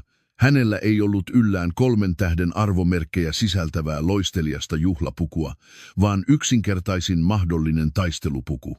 Olkapäillä ei ollut arvomerkkejä, eikä rinnassa kunniamerkkejä. Hän seisoi siellä vain yhtenä sotilaana, ei komentajana. Hänen kasvonsa näyttivät laihoilta, mutta hänen katseensa oli lujempi ja tyynempi kuin koskaan. Hän käveli ääneti lavalle toimittajien kysymystulvan läpi. Kun hän seisoi mikrofonin edessä, kaikki äänet salissa vaimenivat kuin ihmeen kaupalla. Kaikki pidättivät henkeään ja odottivat hänen suunsa avautumista. Hän katsoi suoraan eteenpäin ilman valmisteltua käsikirjoitusta. Hänen katseensa suuntautui kameran linssien tuolle puolen, kansaan, joka seurasi tilannetta. Hänen matala ja voimakas äänensä kaikui koko briefing-huoneessa. En ole tullut tänne tänään puolustamaan itseäni tai perustelemaan tekojani. Hänen ensimmäinen lauseensa yllätti täysin kaikkien odotukset. Toimittajat alkoivat taas kuhista. Hän jatkoi. Toimintani, jossa rikoin lakia ja käytin armeijaa, ei ole millään syyllä hyväksyttävää. Olen valmis ottamaan kaiken vastuun siitä sotilaana. Mutta tänään haluan kertoa teille jotain, joka ei koske minun syntiäni. Hän veti hetken henkeä. Hänen katseensa terävöityi kuin veitsenterä. Olen tullut tänne tänään paljastamaan tämän valtavan järjestelmän todelliset kasvot, joka yrittää peittää mädäntyneen haavan, tukkia totuuden puhujien suut ja muuttaa uhrit syyllisiksi. Hän nosti kätensä ja osoitti briefing-huoneen takaosaa, ja sen totuuden te tulette kuulemaan suoraan heidän suustaan, ei minun. Toimittajien katseet kääntyivät yhtä aikaa sinne, minne hän osoitti. Briefing-huoneen takanurkassa istunut nuori sotilas nousi hitaasti seisomaan. Kömpelö ja peloissaan oleva ilme. Hän oli juuri se jääkäri, Petri Mäki, joka oli soittanut Jussi Hukkaselle sinä yönä. Antakaa tuo sotilas tulla lavalle. Ohjaajat katsoivat toisiaan hämmentyneinä. Mutta Jussi Hukkasen äänessä oli voima, jota ei voinut vastustaa. Lopulta Petri Mäki nousi lavalle tärisevin askelin. 100 kameran salamavalot keskittyivät hänen kasvoihinsa. Hän näytti peloissaan, melkein itkemässä. Jussi Hukkanen piti kiinni jääkäri Mäen olkapäästä. Hän ei puhunut mikrofoniin, vaan kuiskasi niin hiljaa, että vain Petri Mäki kuuli. Pelottaako? Kyllä, kenraali-luutnantti. Se on okei. Pelko on tunne, jonka vain rohkeat voivat tuntea. Sinä olit rohkea sotilas sinä yönä. Nyt sinun tarvitsee vain kertoa, mitä näit ja kuulit. Jussi Hukkanen astui askeleen taaksepäin. Nyt lavan päähenkilö ei ollut hän. Petri Mäki sulki silmänsä tiukasti ja avasi ne. Hän avasi suunsa tärisevin käsin mikrofonia pitäen. Minä olen jääkäri Petri Mäki. Kainuun prikaatista. Hän todisti kaiken. Miten Korpelan joukko kiusasi jääkäri Sini Hukkasta, miten he vangitsivat ja pahoinpitelivät hänet varastossa ja miten he polttivat hänen hiuksensa polttimella. Hänen äänensä tärisi aluksi, mutta jatkaessaan se täyttyi vähitellen raivolla ja varmuudella. Kun hänen todistuksensa päättyi, briefing-huoneeseen laskeutui järkyttävä hiljaisuus. Jotkut toimittajat peittivät suunsa kädellä ja kyynelehtivät. Puolustusministeriön tiedottajan kasvot kalpenivat. Tätä ei ollut heidän käsikirjoituksessaan, mutta tämä oli vasta alkua. Kun jääkäri Mäki oli lopettanut todistuksensa ja laskeutunut alas, Jussi Hukkanen astui takaisin mikrofonin eteen. Tämä on totuus tapauksesta, jonka puolustusministeriö ilmoitti olevan joidenkin sotilaiden palveluskelvottomuus. Ja tämä kauhea totuus ei tapahtunut vain jääkäri Sini Hukkaselle. Hänen äänensä kaikui kuin ukkonen. On lukemattomia uhreja, jotka ovat kokeneet saman tuskan siinä helvetin kasarmissa viime vuosina, mutta jotka joutuivat vaikenemaan koston pelossa. Olen luvannut heille, en anna heidän taistella yksin enää. Teen niin, että heidän rohkeutensa ei ole turhaa. Hän katsoi koko briefing-huonetta ja lausui viimeiset sanansa. Ja tänään täällä, teidän kanssanne, istuu todellisia sotilaita, jotka ovat saaneet rohkeutta leikata pois mädäntyneen haavan ja jotka ovat kokeneet vääryyttä Korpelan ja Lehdon tai muiden kaltaisten toimesta. Kaikki sotilaat, joilla on kokemusta epäoikeudenmukaisesta väkivallasta tai kiusaamisesta, nouskaa seisomaan nyt. Heti kun hänen sanansa päättyivät, outo hiljaisuus laskeutui. Toimittajat katselivat ympärilleen hämmentyneinä. Kuka nousisi? Oliko siellä todella sellaisia sotilaita juuri silloin, kun tuolin kaatumisen ääni kuului hiljaa briefinghuoneen keskeltä? Nuori, lyhythiuksinen sotilas nousi seisomaan tiukasti puristetuin huulin. Hänestä alkaen sotilaat alkoivat nousta seisomaan yksi toisensa jälkeen, aivan kuin he olisivat sopineet siitä. 1, 2, 10, 20. Sotilaat, jotka aluksi epäröivät, saivat rohkeutta nähdessään toisten nousevan ja he nousivat nyrkit puristuksissa. Heidän kasvoillaan oli pelon lisäksi vapautumisen tunne siitä, että he saattoivat vihdoin kertoa totuuden. Se tapahtui hetkessä. 10 nuoret sotilaat, jotka istuivat toimittajien joukossa, nousivat kaikki seisomaan. Se levisi kuin kulovalkea. Klik, klik, klik. Tilanteen ymmärtäneet toimittajat alkoivat painaa laukaisinta hullun lailla. Briefing-huone valaistui salamavalojen tulvasta kuin päivänvalossa. Heidän kameransa eivät kuvanneet lavalla olevaa Jussi Hukkasta, vaan kymmeniä sotilaita, jotka olivat nousseet seisomaan hiljaisuudessa. Se ei ollut pelkkä lehdistötilaisuus. Se oli sorrettujen suuri kapina ja juhlallisin huuto totuuden puolesta. He eivät sanoneet mitään, mutta heidän hiljaisuutensa huusi totuutta voimakkaammin kuin mikään puhe. Puolustusministeriön tiedottaja tuijotti näkyä kalpeana, kykenemättömänä sanomaan mitään. Kaikki hänen valheensa ja tekosyynsä särkyivät tuhansiksi palasiksi niiden sotilaiden edessä, jotka olivat nousseet seisomaan hiljaisuudessa. Jussi Hukkanen katseli näkyä hiljaa lavalta. Hänen katseensa osui tyttärensä, Sini Hukkaseen, joka seisoi vakaasti muiden sotilaiden joukossa. Hänen palaneet hiuksensa olivat säälittävät, mutta hänen katseensa loisti voimakkaammin kuin koskaan. Tytär nyökkäsi isälleen hyvin heikosti. Se oli sanaton luottamus siitä, että me onnistuimme. Jussi Hukkanen ei sanonut enää mitään, vaan laski mikrofonin. Kaikki oli ohi. Hän oli todistanut koko maailmalle, että tehokkain ase ei ole huipputekninen hävittäjä tai ohjus, vaan sorrettujen yhteinen rohkeus. Se oli hetki, jolloin yksi halkeama kaatoi koko valtavan padon. Lehdistötilaisuus oli ohi, mutta todellinen sota oli vasta alkamassa. Jussi Hukkasen heittämä pommi ravisteli koko Suomen armeijaa juuriaan myöten. Näky kymmenistä sotilaista, jotka rikkoivat hiljaisuuden ja nousivat seisomaan, oli kaikkien uutisten otsikoissa ja herätti kansallista suuttumusta. Yleinen mielipide kääntyi 180 astetta. Kritiikki Jussi Hukkasen toimivallan ylityksestä katosi ja syytökset puolustusministeriötä vastaan, joka oli yrittänyt peitellä kauheaa epäoikeudenmukaisuutta armeijassa, levisivät kulovalkean tavoin. Presidentti määräsi perusteellisen tutkinnan ja eduskunnassa perustettiin tutkintakomitea. Mikael Korpela ja Teemu Lehto sekä rykmentin komentaja ja prikaatin komentaja, jotka olivat suojelleet heidän rikoksiaan, erotettiin tehtävistään ja joutuivat sotilassyyttäjän tutkintaan. Tilanteen päästyä tähän pisteeseen kenraali Ahti Vainio, joka oli ohjaillut kaikkea kulissien takaa, tunsi vihdoin kriisin. Tämä ei ollut asia, joka päättyisi hännän leikkaamiseen. Jos tämä tuli jatkuisi, hänen paikkansa, jopa koko maavoimien etuoikeudet, saattaisivat horjua. Hän ei voinut vain antaa periksi. Keskellä yötä maavoimien esikunnan syvimmässä paikassa sijaitsevassa komentajan toimistossa, paksun äänieristyksen ympäröimässä tilassa, oli raskas hiljaisuus ja paksu savuke.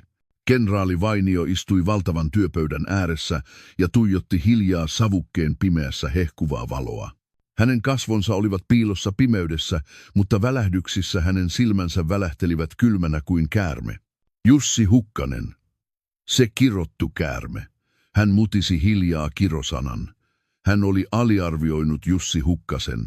Hän oli ajatellut, että tämä oli vain hetkeksi menettänyt järkensä tyttärensä takia. Mutta Jussi Hukkanen oli asettanut kaiken likoon ja pelannut uhkapeliä koko armeijaa vastaan. Ja se uhkapeli oli onnistunut hienosti. Komentaja, kutsuitko? Ovi aukesi hiljaa ja mies astui sisään kuin varjo. Eversti Henri Palo, Jussi Hukkasen oikea käsi ja erikoisjoukkojen esikunnan operaatiopäällikkö. Hän oli Jussi Hukkasen luotetuin alainen. Mutta nyt hän kumarsi päänsä pettäen isäntänsä vihollisen johtajan edessä. Ahti Vainio kysyi kääntämättä päätään. Miten tilanne? Mitä Jussi Hukkanen tekee nyt? Eversti Palo raportoi jännittyneellä äänellä. Hän on vapautettu kaikista tehtävistään ja odottaa kotona. Näyttää odottavan sotilassyyttäjän kutsua. Ei minkäänlaista kontaktia ulkomaailmaan. Ei minkäänlaista kontaktia. Puhu suoraan. Olet täällä raportoimassa minulle tosiasioita, et arvauksia.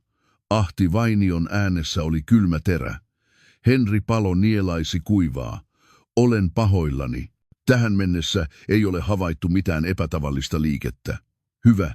Ahti Vainio sammutti savukkeen tuhkakuppiin. Hän nousi ylös ja käveli ikkunan luo.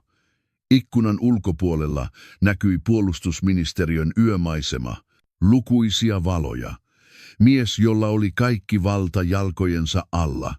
Hän ei aikonut luopua tästä vallasta. Jos tämä jatkuu, me kaikki olemme lopussa.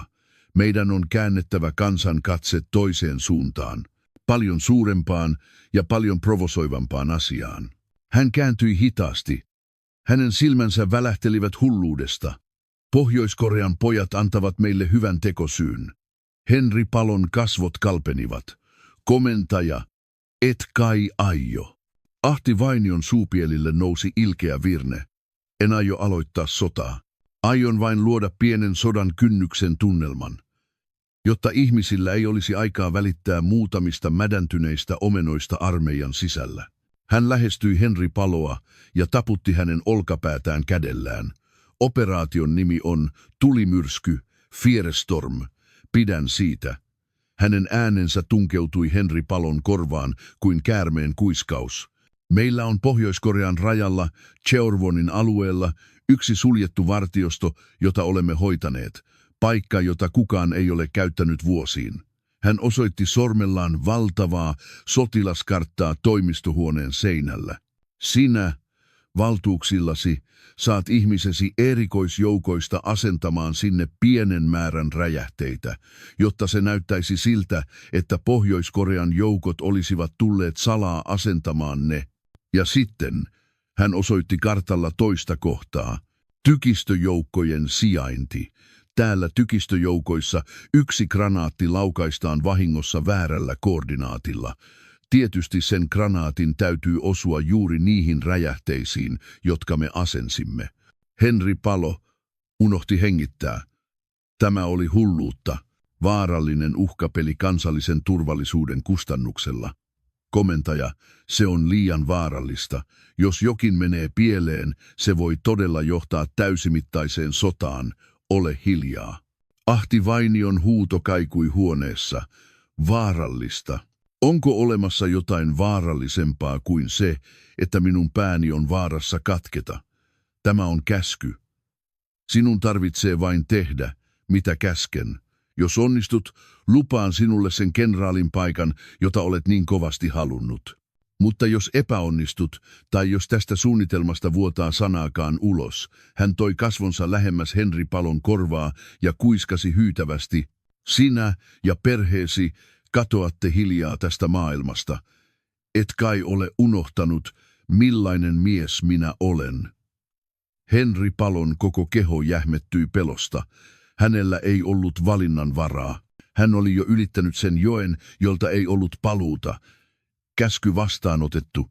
Muutamaa päivää myöhemmin, varhain aamulla, rauhallisena hetkenä, kun kaikki nukkuivat, Pamaus. Korvia särkevä valtava pamaus kaikui Cheorvonin etulinjan alueella. Pamauksen mukana suljetun vartioston yläpuolelle kohosi punainen liekki ja musta savupatsas. Heti sen jälkeen kaikki tiedotusvälineet alkoivat kilpailla uutisoinnista. Hätäuutinen. Pohjois-Korea provosoi etulinjan vartiostoa tykistötulella. Sotilaallinen valmiustila nostettu, välittömät vastatoimet valmisteilla. Koreiden niemimaalla sodan uhka kasvaa, tilanne räjähdyspisteessä. Kaikki huomio siirtyi hetkellisesti armeijan kiusaamisongelmasta suurempaan ja primitiivisempään pelkoon, Pohjois-Korean provokaatioon. Kenraali Vainion suunnitelma näytti onnistuvan täydellisesti. Kansa alkoi suuttua ulkoiseen viholliseen sisäisen sijaan. Jopa ne, jotka olivat kritisoineet armeijaa kurinpidon heikkenemisestä, alkoivat kritisoida niitä, jotka kritisoivat armeijaa. Sillä hetkellä uutisia kotonaan seurannut Jussi Hukkanen rypisti kulmiaan syvästi. Hänen katseensa oli kiinnitetty TV-ruudulla palavaan vartioston kuvaan. Toimittajat puhuivat innoissaan Pohjois-Korean häikäilemättömyydestä, mutta hänen silmissään, jotka olivat nähneet taistelukenttiä vuosikymmeniä, oli jotain outoa. Räjähdyksen muoto, liekin väri ja ennen kaikkea ajoitus. Se oli liian täydellinen. Tapaus, joka räjähti juuri silloin, kun armeija oli pahimmassa kriisissä. Tämä ei ehkä ole Pohjois-Korean provokaatio. Hänen mielessään alkoi soida hälytys. Tämä saattaa olla jonkun tahallaan luoma suuri näytelmä. Hänen aivoissaan välähti salamannopeasti yksi asia. Tuo ainutlaatuinen musta savu, joka nousi räjähdyspaikalta. Hän oli nähnyt sen savun aiemmin. Hyvin kauheassa muistossa. Hän nousi ylös. Hän ryntäsi työhuoneeseen ja avasi vanhan teräskaapin, jonka hän oli sulkenut syvimmälle. Kaapin sisällä makasi pölyttymässä kymmenien vuosien aikana hänen suorittamansa salaiset operaatiot. Hän otti ilman epäröintiä esiin yhden vanhan kansionsa alimmalta hyllyltä. Kansion kannessa luki 15 vuotta sitten tapahtunut UTTI-yksikön räjähdysonnettomuuden tutkintaraportti. Hän avasi kansion tärisevin käsin.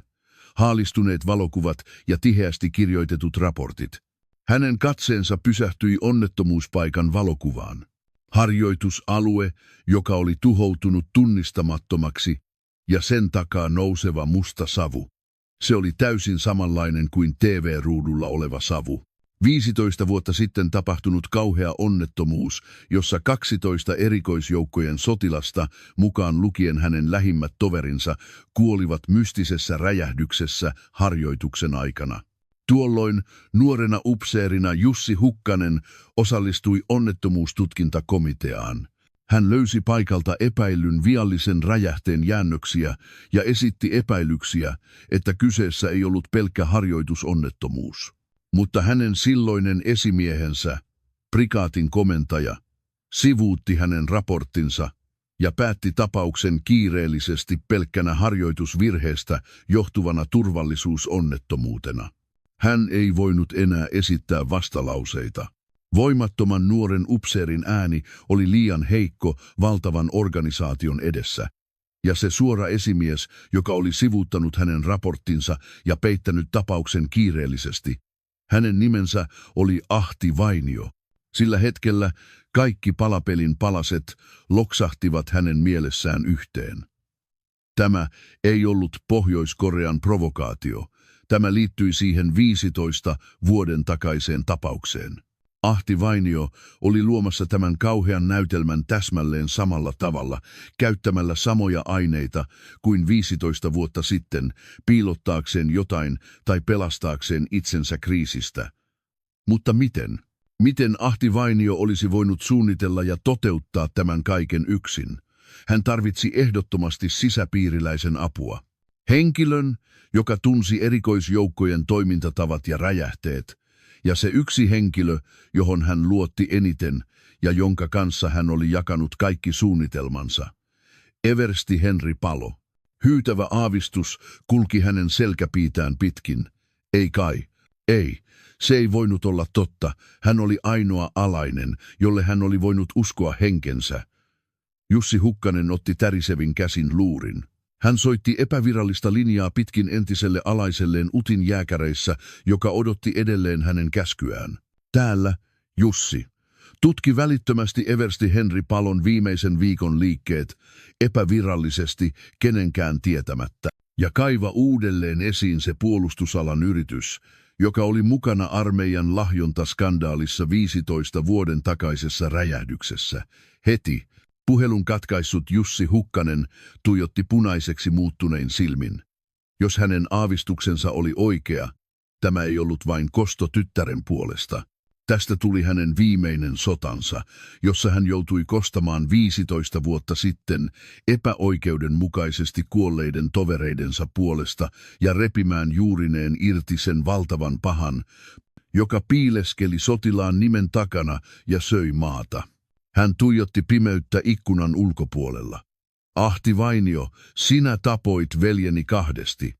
Hänen huuliltaan pääsi matala, eläimen kaltainen voihkaisu. Myrsky ei ollut ohi. Todellinen tulimyrsky oli vasta alkamassa. Jussi Hukkanen ei voinut enää odottaa. Sotilassyyttäjän kutsu, puolustusministeriön kurinpitolautakunta eivät olleet enää hänen mielessään.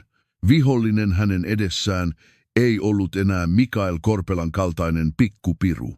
Se oli kenraali Ahti Vainio, maavoimien pyramidin huipulla istuva hirviö, joka käytti jopa kansallista turvallisuutta oman valtansa säilyttämiseen. Yhdellä hänen puhelullaan hänen rakkaimmat entiset alaisensa alkoivat liikkua kuin varjot. He olivat salainen järjestö, joka oli irrottautunut virallisesta sotilashierarkiasta ja vannoi uskollisuutta vain yhdelle miehelle, haamulle, Jussi Hukkaselle. Vaikka valtio oli hylännyt heidän komentajansa, he eivät koskaan hylänneet legendaansa. Tutkinta suoritettiin nopeasti ja salaa. Vain yhdessä päivässä uskomattomia tietoja alkoi virrata Jussi Hukkasen salattuun henkilökohtaiseen sähköpostiin. Ensimmäinen raportti koski eversti Henri Paloa. Jussi Hukkasen käsi, joka avasi raportin, tärisi hieman. Toivottavasti ei. Hänen viimeinen inhimillinen uskonsa huusi hartaasti, mutta ruudulle ilmestynyt sisältö murskasi hänen viimeiset toiveensa armotta. Eversti Henri Palo tapasi kenraali Ahti Vainion salaa useita kertoja viime viikkoina. Tapaamiset tapahtuivat korkeatasoisessa asunnossa Helsingin keskustassa, eivät sotilastiloissa. Lisäksi juuri ennen vartioston räjähdystä hän antoi epävirallisen yöllisen soluttautumisharjoituskäskyn muutamille suoraan alaisilleen, ja harjoituspaikka oli sattumoisin lähellä tapahtumapaikkaa, Cheorvonin suljettua vartiostoa. Palapelin viimeinen pala loksahti paikalleen. Petturi, alainen, johon hän oli luottanut kaiken ja jota hän oli rakastanut kuin omaa veljeään, oli lyönyt tikarin hänen selkäänsä. Jussi Hukkanen sulki silmänsä. Syvemmältä kuin raivo, murheellinen petos jäädytti hänen sydämensä. Hän ei tiennyt, miksi Henri Palo oli tehnyt sen. Oliko se kenraalin paikka, jota hän niin kovasti halusi, tärkeämpi kuin vuosikymmenen toveruus? Hän hillitsi kylmän raivon ja avasi toisen raportin. Toinen raportti koski sitä kauheaa räjähdysonnettomuutta 15 vuotta sitten, joka oli tappanut 12 erikoisjoukkojen sotilasta. Hänen alaisensa olivat kaivaneet uudelleen esiin puolustusalan yrityksen Rauta Oy, joka oli tuolloin epäilty armeijan lahjonnasta, mutta oli vapautettu todisteiden puuttuessa Ahti Vainion suojeluksessa. Ja he löysivät sen ratkaisevan todisteen. Rauta Oy. Ennin toimitusjohtaja, joka oli toimittanut viallisen sytyttimen, joka oli onnettomuuden syy, oli yllättäen kenraali Ahti Vainion oma veli. Ja onnettomuuden jälkeen Rauta Oy oli noussut konkurssin partaalta ja saanut yksinoikeussopimuksia armeijan kanssa, kasvaen yhdeksi Suomen suurimmista puolustusalan yrityksistä. Oli myös havaittu viitteitä siitä, että 100 miljoonat eurot mustaa rahaa olivat virranneet Ahti Vainion valtakirjatilille. Kaikki oli selvää. Se tapaus 15 vuotta sitten ei ollut pelkkä onnettomuus. Se oli Ahti Vainion suunnittelema joukkomurha, jossa hän oli uhrannut omat alaisensa peittääkseen armeijan lahjonnan. Hän oli uhrannut 12 nuoren ja pätevän sotilaan hengen oman rikkautensa ja valtansa vuoksi, ja hän itse, vaikka olikin päässyt lähelle totuutta, oli joutunut hänen valtansa edessä polvistumaan ja vaikenemaan.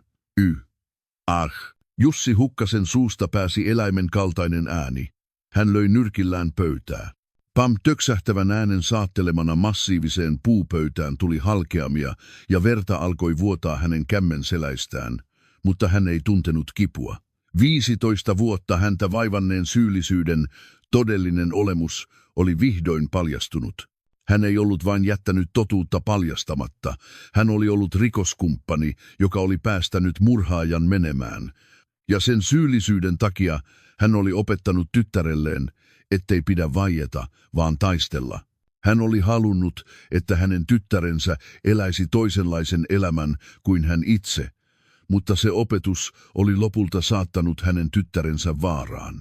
Kaiken tragedian alku oli juuri silloin, kun hän oli vaiennut 15 vuotta sitten. Hän tuijotti pitkään ilmaan puristaen veristä nyrkkiään. Hänen silmistään ei valunut enää kyyneleitä. Kaikki suru, petos ja syyllisyys tiivistyivät lopulta yhdeksi tunteeksi. Se oli koston himo. Se ei ollut vain kosto tyttären puolesta. Kosto 12 veljen puolesta, jotka olivat kuolleet epäoikeudenmukaisesti 15 vuotta sitten, ja hänen viimeinen sovituksensa menneisyytensä kanssa. Hän nousi ylös ja käveli vaatekaapille, ottaen esiin syvimmältä säilytetyt mustat erikoisjoukkojen taistelupuvut. Se oli asu, jota hän oli käyttänyt suorittaessaan lukemattomia salaisia operaatioita haamuna palvelusaikanaan. Asu ilman arvomerkkejä tai nimilappuja, joka oli tehty vain vihollisen sydämen lävistämiseen pimeydessä. Hän kiinnitti vyötärölle taisteluveitsen ja kiristi saappaiden nauhat tiukasti. Saappaan sisällä oli piilotettuna yksi viimeinen tikari hätätilanteita varten. Kun hän oli valmis, hänen puhelimensa soi. Se oli kenraali Ahti Vainion sihteeri. Kenraali-luutnantti Hukkanen, kenraali Vainio haluaa tavata teidät kiireellisesti. Pyydämme teitä tulemaan komentajan toimistoon. Sehän se. Ahti Vainio oli todennäköisesti tajunnut Henri Palon kautta, että hän teki jotain muuta. Ja oli kutsumassa häntä luokseen joko houkutellakseen tai uhkaillakseen häntä viimeisen kerran. Selvä, tulen pian. Jussi Hukkanen vastasi kylmästi ja katkaisi puhelun. Hän ei käyttänyt autoaan. Sen sijaan hän livahti ulos talosta pimeyden turvin ja nousi etukäteen tilaamansa alaisensa moottoripyörän takapenkillä. Vroom! Musta moottoripyörä kiitää kaupungin läpi kuin aave. Hänen kohteensa oli Maavoimien esikunta, Tiikerin luolan syvin paikka. Maavoimien esikunnan rakennus nukkui tiukan vartioinnin alla, mutta Haamulle mikään turvajärjestelmä ei ollut merkityksellinen. Hän tunsi jokaisen rakennuksen heikon kohdan ja salaisen käytävän palvelusaikanaan. Hän soluttautui rakennukseen hiljaa alaisensa avulla, kiipeämällä ulkoseinää pitkin heikon vartioinnin kohdalla ja menemällä sisään ilmanvaihtokanavan kautta. Hänen kohteensa oli ylimmässä kerroksessa sijaitseva komentajan toimisto. Hän liikkui pimeydessä kuin leopardi, välttäen käytäviin asennettuja valvontakameroita ja ennustaen partioivien sotilaiden liikkeet. Hän nousi kerros kerrokselta ylöspäin. Lopulta hän saapui komentajan toimiston käytävälle. Käytävän päässä, massiivisen oven edessä, 2 aseistettua sotilaspoliisia vartioi rautaisella otteella. Hän piiloutui pimeyteen ja odotti hetkeä. Hetken kuluttua toiset sotilaspoliisit lähestyivät käytävän toisesta päästä vaihtoa varten. Juuri sillä hetkellä. Heti kun sotilaspoliisien katseet kääntyivät vaihtomiehistöön, Jussi Hukkanen hyökkäsi. Hänen liikkeensä olivat äänettömiä. Hän lähestyi sotilaspoliiseja takapäin ja iski tarkasti kaulavaltimoon. Lyhyen voihkaisun jälkeen 2 isokokoista sotilaspoliisia kaatui lattialle äänettömästi. Hän raahasi tajuttomat sotilaspoliisit käytävän nurkkaan pimeyteen. Nyt mikään ei estänyt hänen tietään. Hän seisoi valtavan komentajan toimiston oven edessä. Hän ei koputtanut oveen. Sen sijaan hän veti esiin taisteluveitsen vyötäröltään. Hän sulki silmänsä hetkeksi. Hänen mielessään välähtelivät 15 vuotta sitten liekeissä kadonneiden 12 toverin kasvot ja hänen tyttärensä kasvot, jotka tuijottivat häntä vakaasti, vaikka hänen hiuksensa paloivat. Kun hän avasi silmänsä uudelleen, hänen silmänsä eivät olleet enää ihmisen silmät. Hän oli koston ruumiillistuma, joka oli palannut tuomitsemaan. Pam! Hän potkaisi oven auki. Massiivinen ovi aukesi sisäänpäin saranoiden katkettua luoden kovan äänen, ja hän kohtasi viimeisen saalinsa. Työpöydän takana istunut kenraali Ahti Vainio nousi ylös nähdessään oven rikkoutuessa ilmestyneen Jussi Hukkasen. Hänen kasvoillaan oli hämmennystä ja piilotettua raivoa. Jussi Hukkanen, miten kehtaat? Missä luulet olevasi? Hänen vieressään, kuten odotettua, seisoi eversti Henri Palo kalpein kasvoin. Jussi Hukkanen jätti heidän sanansa huomiotta. Hän heitti taisteluveitsen kädestään pöydälle. Ching terävän metallin äänen saattelemana veitsi tunkeutui syvälle pöytään, ja hän otti povestaan vanhan, haalistuneen kansion ja heitti sen Ahti Vainion kasvoja kohti. 15 vuotta sitten, sinä tapoit minun veljeni. Kansio putosi Ahti Vainion jalkoihin ja sen sisältä levisi 15 vuoden takaisen kauhean onnettomuuden valokuvia, ja tänään olen tullut perimään sen velan. Hänen äänensä oli kuin kuolemantuomio, joka kaikui helvetin syvimmästä kuilusta. Pääomaan on lisätty erittäin kallis korko. Viimeisen taistelun verho oli vihdoin noussut. Ahti Vainion kasvoilta katosi kaikki veri. Lattialle levinneet 15 vuoden takaiset onnettomuuskuvat. Se oli hänen kaikkein ruma salaisuutensa, jonka hän luuli haudanneensa ikuisesti. Hän oli hetken hämmentynyt, mutta maavoimien komentajan ylimielisyys peitti hänen kasvonsa uudelleen. Sinä olet tullut hulluksi, Jussi Hukkanen. Missä luulet olevasi? Tämä on selkeä alistumattomuus ja kapina. Hei, vetäkää tuo mies ulos heti, hän huusi, mutta ovesta ei kuulunut vastausta. Käytävää vartioineet sotilaspoliisit olivat jo Jussi Hukkasen käsittelemiä äänettömästi. Ahti Vainion silmät tärisivät epävarmasti. Hän tuijotti vieressään seisovaa kalpeaa ja tärisevää eversti Henri Paloa. Eversti Palo, mitä sinä teet? Etkö ala hillitä tuota miestä? Henri Palo katsoi Jussi Hukkasta ja Ahti Vainiota vuorotellen melkein itkemässä. Hän tarttui vyötäröllään olleen pistoolin kahvaan, mutta ei uskaltanut vetää sitä esiin.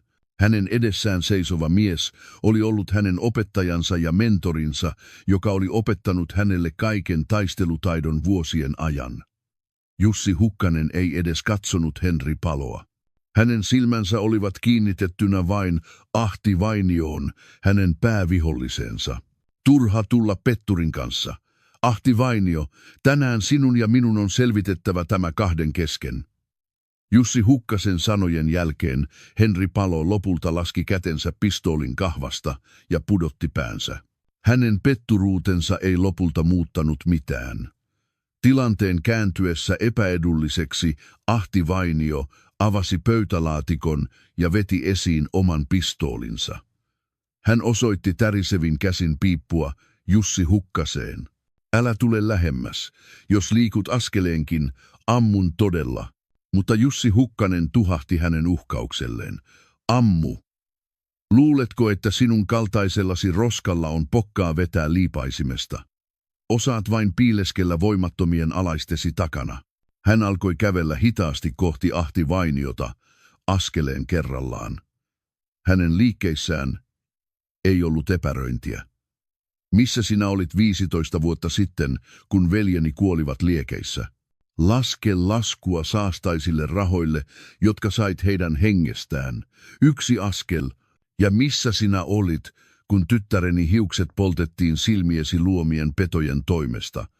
Olitko suunnittelemassa juonta tämän kaiken peittämiseksi? Toinen askel. Hänen lähestyessään Ahti Vainio perääntyi äärimmäisessä pelossa. Hänen selkänsä oli nyt kylmää seinää vasten. Ei enää paeta. Älä tule, Ammuin. Ahti Vainio sulki silmänsä pelosta ja veti liipaisimesta. Pam pam pam. 3 laukausta kaikui meluisasti toimistossa, mutta luodit osuivat kaikki ohi ja seinään Jussi Hukkasen takana. Laukausten loputtua Jussi Hukkanen seisoi aivan Ahti Vainion edessä. Hänen silmissään oli avointa halveksuntaa. Siinäkö kaikki? Hän nappasi Ahti Vainion tärisevästä ranteesta ja käänsi sen. Udutuk kauhean äänen saattelemana, Ahti Vainio huusi ja pudotti aseen. Aarg! Jussi Hukkanen tarttui Ahti Vainion kaulukseen ja työnsi hänet seinää vasten. Pum! Ahti Vainion selkä osui seinään voimakkaasti. Nyt vasta se alkaa. Juuri sillä hetkellä. Ahti Vainio tarttui pöydällä olleeseen painavaan kristallipaperipainoon viimeisenä keinonaan ja iski sillä Jussi Hukkasen päähän. Pah! Töksähtävä ääni. Jussi Hukkanen vältti iskun hetkellisesti, mutta paperipainon kulma osui hänen vasempaan ohimoonsa. Punaista verta alkoi valua rikkoutuneesta ihosta, peittäen hänen näkökenttänsä. Krannen. Jussi Hukkanen horjahti hetkeksi ja Ahti Vainio työnsi hänet syrjään ja ryntäsi toimiston nurkassa olevaa hätäpainiketta kohti. En kuole tähän. Mutta Jussi Hukkanen oli nopeampi. Hän veti esiin pöytään juuttuneen taisteluveitsensä ja heitti veitsen ilman epäröintiä Ahti Vainion selkään, joka juoksi kohti hätäpainiketta. Veitsi lensi terävän äänen saattelemana. Mutta Ahti Vainio onnistui vääntämään vartaloaan epätoivoisesti ja veitsi ohitti hänen selkänsä ja juuttui seinään. Sitä aukkoa käyttäen Ahti Vainio ojensi kätensä kohti hätäpainiketta. Juuri sillä hetkellä kaikki toimiston ovet avautuivat samanaikaisesti ja raskaasti aseistetut sotilaspoliisit ryntäsivät sisään kuin lumivyöry. Heidän käsissään oli rynnäkkökiväärit ja 10 punaiset lasertähtäimet osoittivat yhtä aikaa Jussi Hukkasen sydämeen. Älä liiku, jos liikut, ammumme. Sotilaspoliisin johtajan terävä huuto kaikui. Tilanne oli kääntynyt. Jussi Hukkanen oli täysin piiritetty 10 aseistettujen sotilaiden toimesta. Ahti Vainio huokaisi helpotuksesta ja purskahti hullunmieliseen nauruun.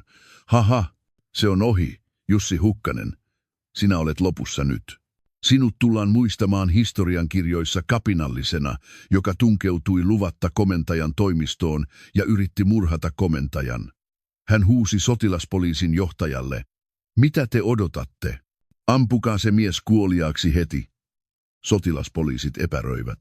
Heidän edessään oleva mies oli kenraaliluutnantti Jussi Hukkanen, haamu, elävä legenda, jota he olivat kunnioittaneet koko elämänsä. He eivät voineet laittaa sormeaan liipaisimelle. Oletteko te tulleet hulluiksi? Ettekö te kuule käskyäni? Ampukaa! Ahti Vainio ulvoi. Jussi Hukkanen seisoi liikkumatta. Verta valui edelleen hänen ohimoltaan. Hän nosti kätensä hitaasti ja repi taistelupukunsa yläosan auki. Katsotaan, lävistääkö teidän luotinne totuuden. Hänen silmänsä eivät horjuneet lainkaan. Hän ei pelännyt edes kuolemaa. Hänen ylivoimainen asenteensa sai sotilaspoliisit perääntymään. Juuri silloin Ahti Vainio tarttui uudelleen lattialle pudonneeseen pistooliinsa. Hän päätti tappaa Jussi Hukkasen itse tässä tilaisuudessa. Jos te ette pysty ampumaan, minä teen sen itse. Hän livahti Jussi Hukkasen selän taakse ja osoitti piippua hänen sydämeen. Kaikki tapahtui kuin hidastettuna. Muutamat sotilaspoliisit, jotka huomasivat aseen, huusivat kauhuissaan. Komentaja, älkää! Mutta oli jo liian myöhäistä. Pam! Viimeinen laukaus täytti toimiston. Punainen veri suihkusi Jussi Hukkasen rinnasta kuin suihkulähde. Hänen vartalonsa horjahti voimakkaasti. Hänen silmissään oleva liekki näytti sammuvan hitaasti. Kop! Hän polvistui. Hänen näkökenttänsä sumentui. Ahti Vainio hymyili tyytyväisenä, varmana voitostaan. Ohi. Vihdoinkin. Mutta hän ei tiennyt. Haamulla oli aina viimeinen tikari piilotettuna. Jussi Hukkanen keräsi kaikki viimeiset voimansa ennen kaatumista. Hän veti esiin viimeisen tikarin, jonka hän oli piilottanut saappaan sisään, ja käytti romahtavaa vartaloaan momentina, heittäen tikarin salaman nopeudella Ahti Vainion selän takana olevaan. Se oli hänen viimeinen voimansa ja 15 vuoden raivon sisältämä täydellinen isku. Viu! Tikari lensi tarkasti ja lävisti Ahti Vainion oikean käden, jolla hän piti asetta suoraan seinään. Aarh! Ahti Vainion käsi juuttui pistoolinsa kanssa seinään, tikarin lävistämänä. Kuin Jeesus ristillä, hänen syntinen kätensä oli kiinnitetty seinään. Samalla hetkellä toimiston ikkunat särkyivät ja pikiä mustiin taistelupukuihin pukeutuneet varjot syöksyivät sisään välähdysgranattien kanssa. Ne olivat Utin jääkärien erikoisyksikön miehiä. Jussi Hukkasen viimeinen käsky ennen tänne tuloaan: pidättäkää komentaja. Erikoisjoukot liikkuivat järjestelmällisesti ja hillitsivät Ahti Vainion, joka huusi käden ollessa seinässä. Kaikki oli ohi. Jussi Hukkanen kaatui lattialle vuotaen verta. Hänen näkökenttänsä oli nyt täysin pimeä, mutta hänen korvissaan kuului heikosti 15 vuotta sitten kuolleiden tovereiden ääniä. Kiitos Jussi, nyt voimme levätä rauhassa. Hänen huulilleen nousi hyvin heikko hymy. Hän oli vihdoin lopettanut pitkän sotansa. Juuri ennen kuin hänen tajuntansa katosi täysin pimeyteen, hän ajatteli tyttärensä: Sinin, kasvot. Olen pahoillani, kulta. Näköjään isän matka päättyy tähän. Ja haamun maailma laskeutui täydelliseen hiljaisuuteen. Myrsky oli ohi. Myrsky oli ohi. Vaikka luoti lävisti hänen solisluunsa ja vahingoitti osaa keuhkoista, Jussi Hukkanen ei kuollut. Hän palasi ihmeen kaupalla helvetin kynnykseltä, mutta hän ei voinut enää jäädä legendaariseksi haamuksi. Hänen kehonsa sai parantumattomia vammoja ja hän joutui turvautumaan pyörätuoliin lopun ikänsä.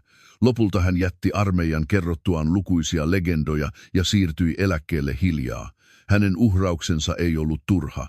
Totuus, jonka hän paljasti henkensä uhalla, aiheutti historian suurimman myrskyn Suomen armeijassa. Ahti Vainion johtama armeijan korruptoitunut verkosto juurittiin. 15 vuoden takaisen traagisen tapauksen totuus paljastui vihdoin, ja 12 epäoikeudenmukaisesti kuollutta sielua saivat vihdoin kunniansa takaisin.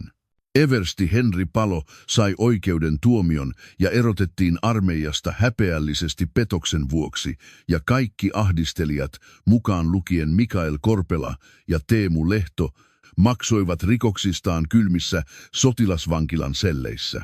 Suomen armeija sai mahdollisuuden leikata pois mädäntyneen haavan ja kasvattaa uutta, kivuliasta lihaa yhden miehen epätoivoisen taistelun ansiosta, ja vuosi oli kulunut. Aurinkoinen kevätpäivä, jolloin maanpuolustuskorkeakoulun valmistujaisjuhla pidettiin. Nuorison ja toivon täyttämällä harjoituskentällä nuorten upseerien valkoiset univormut kimaltelivat auringossa. Heidän vyötäröllään olevat sapelit näyttivät kylmältä lupaukselta isänmaan puolustamisesta. Valmistujaispuhetta varten nuori naisoppilas nousi lavalle. Lyhyet hiukset olivat yhä tallella, mutta hän ei ollut enää pelokas harjoittelija. Tiukasti puristetut huulet, katse, jossa ei ollut pelkoa. Hän oli aliluutnantti Sini Hukkanen. Hän seisoi puhujakorokkeella ja katsoi hiljaa ympärillä olevia ihmisiä, ja hän alkoi puhua sydämensä asioista valmistelemansa käsikirjoituksen sijaan. Hänen heleä ja voimakas äänensä kaikui kentällä kaiuttimien kautta. Seison täällä tänään isäni puolesta, joka olisi pitänyt olla täällä, mutta ei voi olla. Hän ei piilotellut menneisyyttään. Olin vuosi sitten hirveän väkivallan uhri armeijan organisaatiossa. Kehooni ja mieleeni on kaiverrettu arpia, joita ei voi pyyhkiä pois. Aikoinaan vihasin ja häpesin niitä arpia. Hän pysähtyi hetkeksi ja siliti hiljaa sormellaan ohimollaan olevaa heikkoa arpea. Mutta isäni opetti minulle, arvet eivät ole tappion merkkejä. Ne ovat rohkeuden kunniamerkkejä, jotka todistavat kuinka kiivaasti olemme taistelleet, ja ne ovat oppaamme, joka estää meitä toistamasta samaa virhettä. Hänen katseensa suuntautui hänen tovereihinsa. Tämän univormun paino ei ole vain henkilökohtaisen kunnian vuoksi. Se on vastuunpaino siitä, että me emme koskaan jätä ketään, joka on kaltaisemme tai heikompi kuin me, yksin epäoikeudenmukaisen väkivallan edessä. Älkää kääntykö pois arvista, älkää vaietko epäoikeudenmukaisuuden edessä. Se on Isäni, joka asetti kaiken likoon, meille jättämän perinnön todellinen merkitys. Kun puhe päättyi, kuului ukkosen kaltaiset suosionosoitukset. Sillä hetkellä, kentän nurkassa, suuren puun varjossa, mies istui pyörätuolissa ja katseli kaikkea hiljaa. Hänen polvensa oli peitetty vanhalla huovalla ja hänen ohimollaan oli heikko arpi, Jussi Hukkanen. Hän ei taputtanut. Hän vain katsoi tytärtään, joka seisoi ylpeästi lavalla ja teki kunniaa. Hänen silmissään ei ollut enää raivoa, surua tai syyllisyyttä. Hänen katseessaan tytär ei ollut enää heikko lapsi, jota hänen täytyi suojella. Hän oli vakaa seuraaja, joka jatkaisi isänsä perintöä ja rakentaisi oikeudenmukaisemman armeijan. Jussi Hukkasen huulille nousi äärimmäisen rauhallinen hymy. Hänen verensä ja uhrinsa eivät olleet loppu. Ne olivat siemeniä uutta alkua varten. Ja nyt se siemen juurtuisi vakaasti hänen tyttärensä käsissä ja kasvaisi valtavaksi metsäksi. Haamun sota oli ohi, mutta hänen perintönsä oli vasta alkamassa.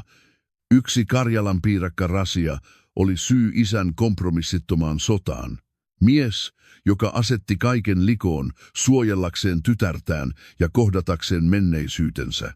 Hän voitti, mutta joutui maksamaan siitä kovan hinnan. Onko hänen viimeinen uhrinsa mielestäsi ollut arvokas? Ja onko hänen tyttärelleen jättämänsä perintö tarpeeksi voimakas muuttamaan valtavan järjestelmän? Jaa ajatuksesi kommentoimalla.